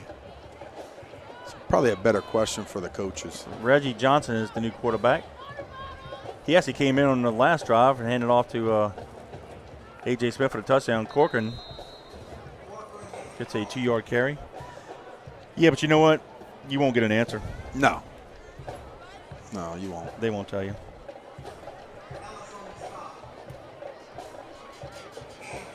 But the thing about it, Coach JT is in his 55th season, and it was the Hall of Fame, my Hall of Fame banquet, and I asked him, so, when was your first practice? He was like, August 15th. Literally 3.5 weeks after we put 4 guys on the moon. July 20th of 69 is when we did that. 3.5 weeks later, he has his first practice as coach of the Patriots. Fumble on the play. Looks like the Blue Jays may have had it, and they do. So they'll get it back with 3:33 to go in the ballgame. So think about this. When Coach JT takes over the program, 6 guys show up to their first practice. He fields a team. Nixon is the president. We're in the middle of the Vietnam War. Yeah. We just put guys on the moon 3 weeks before he became the coach, or before he started his practices. He's coached through Nixon, Ford, Carter, Reagan, Bush, Clinton, Bush Jr., Obama, Trump, and now, what's his face? Which one do you want to name it? Whatever his face is. Yeah. Not worth it. Biden. But think about this. That's all the presidents he's coached. He's coached through the eras. That's how long he's been. To put it in perspective, that's a completed pass deep, and we're going to wrangle him down at the Patriot 48-yard line. That is number 33 on the reception. I thought we had more presidents than that, huh? Well, some of them got 2 terms. In that era? Yeah. Guess so. 22 for the Patriots. Costa Martinez checks in. Yep. 3:05 and counting. Tyler Mitchell still out there at corner. Oh, somebody went down in the Patriot backfield here. Brown, 24. He just went down. I don't know if he's cramping or not. Not sure. He just fell down. So with 3 minutes to go in the ballgame, we have an injury timeout. So we'll just keep talking here. So think about that. Just think about, go back. That's when the hippies in the late 60s, in the Vietnam, and people were protesting on colleges and stuff. Coach is 22 years old. He's 76 now. Just there was no cell phone. You still had black and white TV back then. TV went out at midnight. Right. You had the ant raise. They played a national anthem, and they had the ant raise static. I mean, it wasn't 24-hour TV. You don't think about that. I know. You could probably buy a Coca-Cola for 25 cents. People still sitting by the radio back then. Yeah. Waiting for the evening news. Yeah, Walter Cronkite was the guy. It's just, there was no cable TV. You had free TV. You plugged in. You had channel 4, 6, and 8, maybe. You ever seen those little banners that when somebody turns 75, you get them like, oh, back in your day, we need to get JT one of those when he breaks the record. Oh, wow. On the first day that you were coaching, this is how much a movie was, how much a hamburger cost, this is what a house cost. Well, think about this. The Patriots in 69, they did the best they could. They only scored 12 points for the whole year. Wow. You could almost walk for 12 points. Right? You could almost mess up and luck out for 12 points. Let's see. Do you know how many players? Here's a question. That went to college are now in their college Hall of Fame. Well, Reggie Dupard's in SMU's. Brian Stropolo is in Nichols. Michael Stonebreaker is going into the college football Hall of Fame. I don't believe he is in Notre Dame's Hall of Fame, but that doesn't make any sense. I have to double check Stoney on that one. I know, but he's about to be in college football's Hall of Fame. Yeah. But right now, I just said, Dupard and Strapola, they're in the same backfield in 81. Brian played receiver at Nichols. And he was in there. He got inducted in their Hall of Fame, I think, in 15 or 16. Reggie is in the SMU's.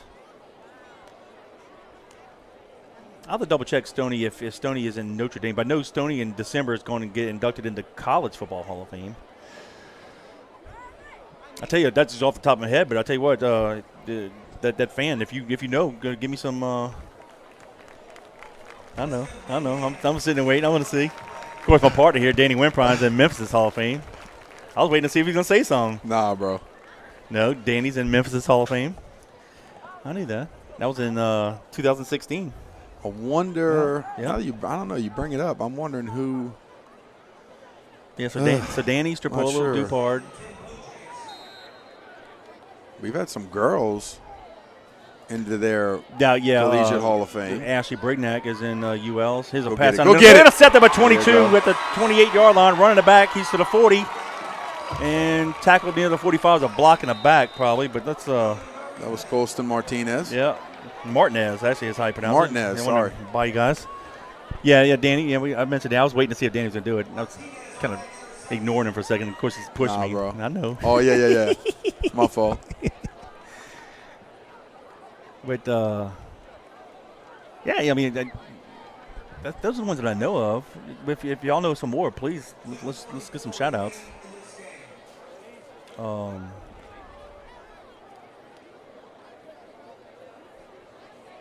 Few Patriots have won national championships.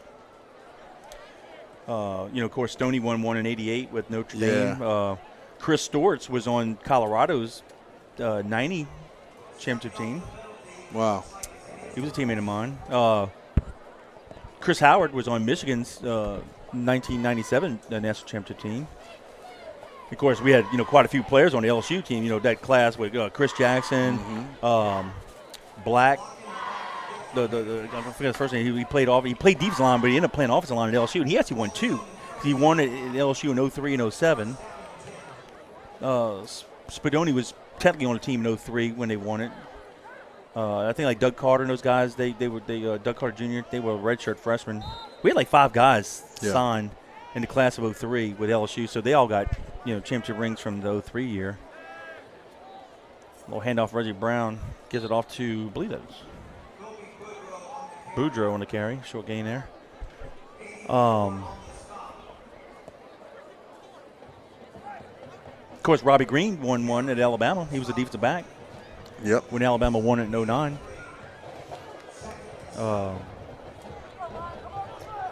Como, in the broadcast era, he was on LSU's 19 team. Yeah.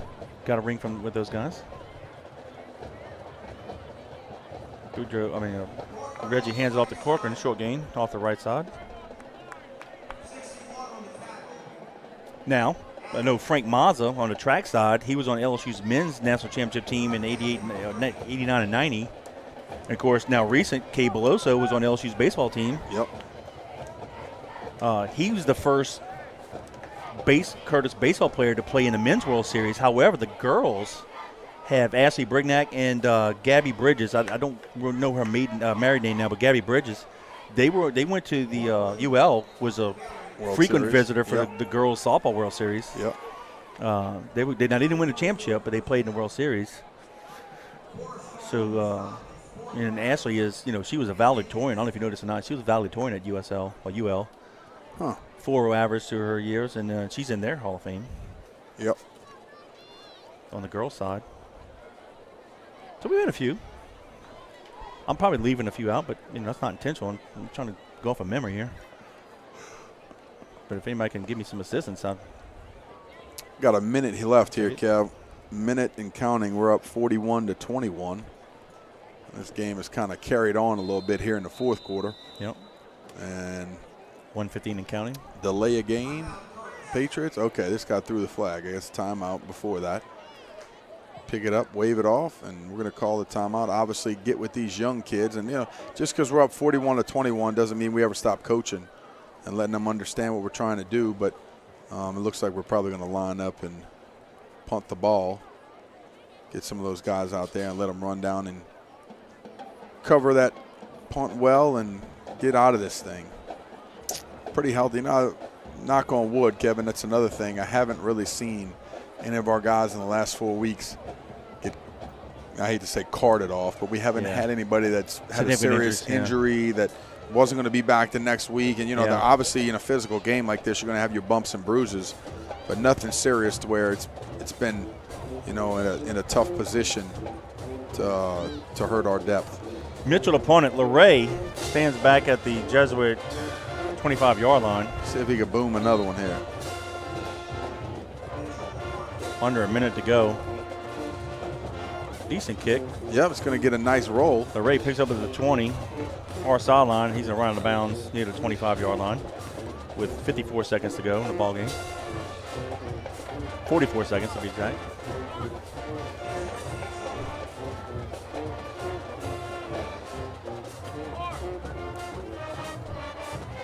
Danny is the winningest quarterback, and he's also the only quarterback with 3 state championships as a starter in a state championship game.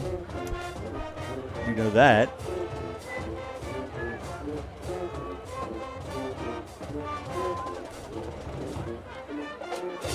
We got quarterbacks with multiple rings, but they were, reserves as a freshman or sophomore.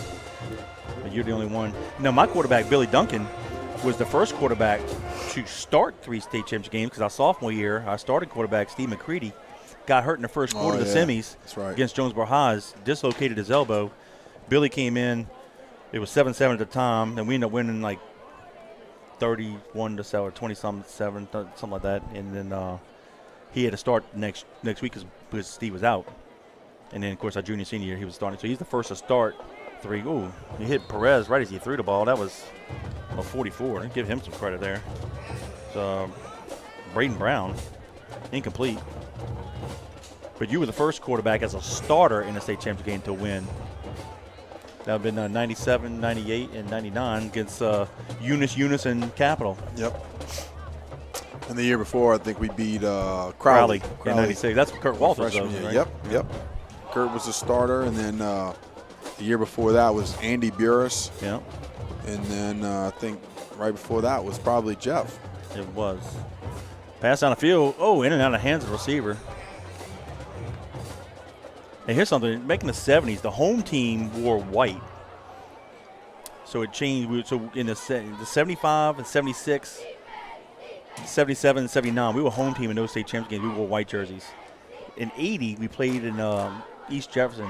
We were the home team. We wore blue. We wore white as a road team in 81 against E.D. White. We wore blue against Winfield in 82. We wore blue against Bell Chase in 83. And wore blue in 84 against Faraday. From 85 to present day, whenever the Patriots were the home team, we've worn a red jersey. However, your junior year, sophomore year, in 97, the first year starting, we were the visiting team. Eunice was the home team. They wore white helmets and all green. We wore red jerseys. Red anyway. As a visitor. Right. Because Coach Rob's like, no, it's a state championship jersey. He thought we should have been the home team. We weren't. He said, well, we're in red anyway. We're going to do it. On red. That's right. And he could because there's contrasting colors. And so we were all jacked up. Yeah. We got to wear red. Yeah. So, but since 85, though, if we've ever been the home team in a state championship game, we've worn the red jerseys. Of course, if we're the visitor, we've worn white. But we haven't worn blue since 84. So, calling time little off. did you knows. Yep, 17 seconds to go. Y'all hang tight. We'll have a score and recap. And then we'll set up the next broadcast, which, again, will be in 2 weeks. We will not be broadcasting next week's game against Holy Cross. But if you're in town, it's next Saturday, September 30th, at Tag Gorman against Holy Cross, 7 p.m. kickoff. Come see the Patriots. giving the support. But we'll be back for homecoming on Friday, October 6th. Yeah, it'll be an exciting season this year. It's a lot going on, so we appreciate you guys listening to us. And, you can always listen to us here in the stadium with your little earbuds and on your phone or whatever, because we want you to be in attendance for these games, to be able to support these kids. Obviously, this weather is going to get a lot cooler and hopefully a little bit more crisp, and October will get here in a hurry, so these games will be a lot more pleasant for the 7 o'clock kickoff. But we want you here in the stands to be able to support these young men as they go through this journey in 2023 for another state championship. And obviously, as always, we appreciate you guys listening to us. Yep. Coach JT is now going to be 6-18, 77, and 6 is his record. 3 away from tying and 4 away from being the sole owner of the record. Incomplete pass on 4th and 7. We'll kneel it right here on 4th down. Well, 4th down, it's going to change, but we'll just kneel it here. No need running a play. So, yeah, it's pretty much what I expected. I figured we could win by at least 3 touchdowns, and we have.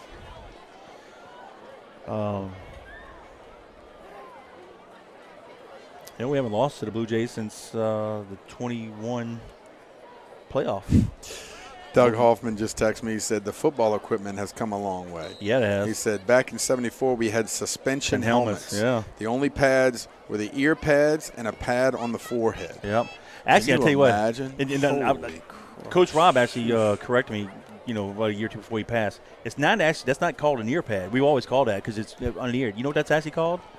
A jaw pad. Yeah. Yeah, jaw pad. Yep. Yep. And that's going to be the last play. We kneel down. That's it.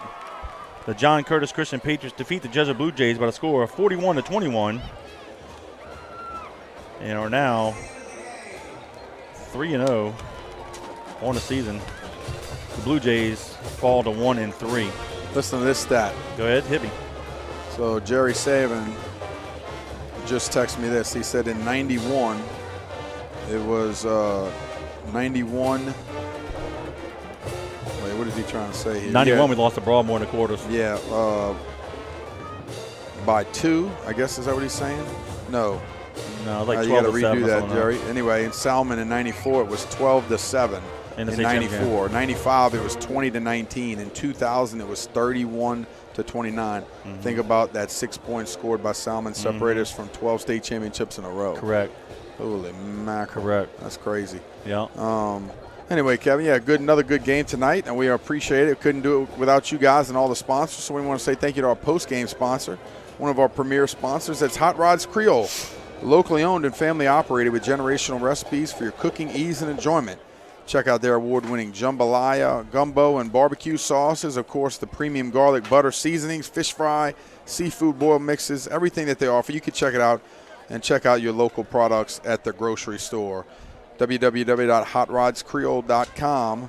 Hot Rods Creole, the only way to Creole. And you know what's good news? I saw this week a bigger container of the garlic butter seasoning. So had to get that. I saw that Bobby's Seafood, actually. So go check it out. HotRodsCreole.com, the only way to Creole. Absolutely. Well, the Patriots got on the board first. 7:08 to go in the first quarter. Bruno had a 2-yard touchdown run. Kipper's PAT made it Patriots 7, Blue Jays 0. Capping off an 11-play drive going 62 yards in distance, taking 4:52 off the clock.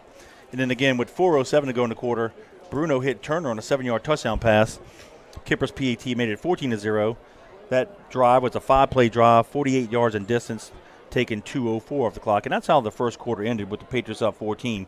But the Blue Jays got on the board with 11:10 to go in the half.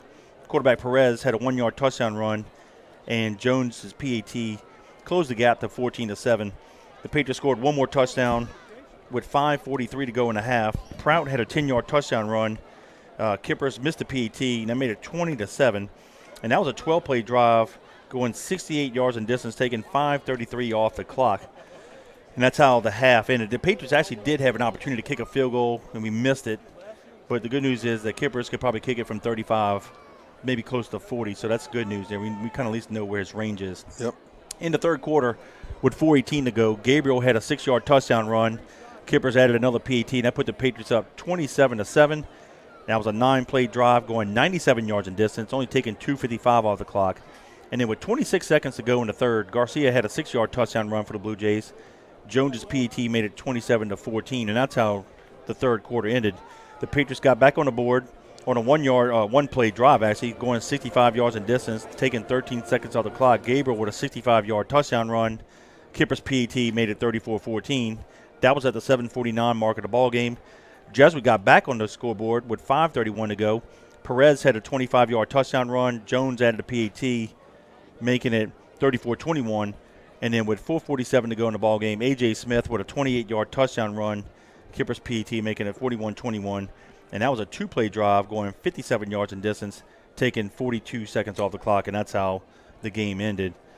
Your overall thoughts on the ball game? Well, I thought it was a great game, again, for the Patriots. We knew Jesuit was going to be very physical up front on both sides. They had some athletes to go with it as well. I like their quarterback.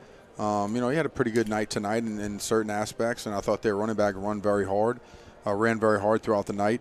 But, all in all, you beat Jesuit by 20 points. You can't be mad at that. I really thought we were 3 or 4 touchdowns better than them, so there you go. This season, but, Jesuit's going to continue to fight. They're going to play hard, and the Patriots will as well. So like I said before, I'm glad we got out of this game pretty healthy again and can move on. We have to continue to get better each and every week, so it's going to be good to get in the film room and learn from our mistakes tonight. But all in all, I thought it was a great effort again from the Patriots. But the competition is just going to get tighter. It's just going to get better. So we have to continue to strive for greatness. Don't accept anything less from your teammates. The coaching staff's going to continue to push you. So I'm excited about the weeks to come. Well, I think Holy Cross, who's next week's opponent, they have the Patriots' full attention. Last week was homecoming week. If you remember at Tulane Stadium, the Patriots kind of sleptwalked through the game, but credit Holy Cross, they played a game, and the Patriots had to win that game with like under 3 minutes to go in the ball game. Yeah. They eked out a victory. So I know Coach JT and the coaches are going to remind those guys, like, hey, you need to focus because Canatella is now a 3-year starter. He's the quarterback for Holy Cross. Yep. So the next week is not a pushover. We got to go in there and focus because it's only setting up because then they go Romo, Acadiana, St. Aug, Brother Martin, Carr the rest of the way before playoffs. So, as you're saying, every week's a season. Mm-hmm. Do the best you can, get better every week, and let's build on and get that win for Coach JT. So we appreciate everybody listening to us tonight. Coach JT's record is now 6-18, 77-6. 3 more wins to tie the record, 4, and he's the sole owner of the most wins in the sport of football, no matter the level. We appreciate you guys listening to us again. Again, we will not have a broadcast next week. Robbie, Danny, and I are all going to be in different locations. Gordon will probably on social media be posting the scores. But if you're in the area, come watch the Patriots. And then again, we'll be back on the air on Friday, October 6th for homecoming when the Roma Raiders come to the Shrine Airline when we play them. We'll have 6:45 pregame, 7 o'clock kickoff then. So, again, the John Curtis Christian Patriots defeat the Jesuit Blue Jays by a score of 41-21. So on behalf of Gordon Hebert, Robbie Utzer, Danny Wimpron, I'm Kevin Fayard. Until October 6th at 6:45, go Big Blue. God bless.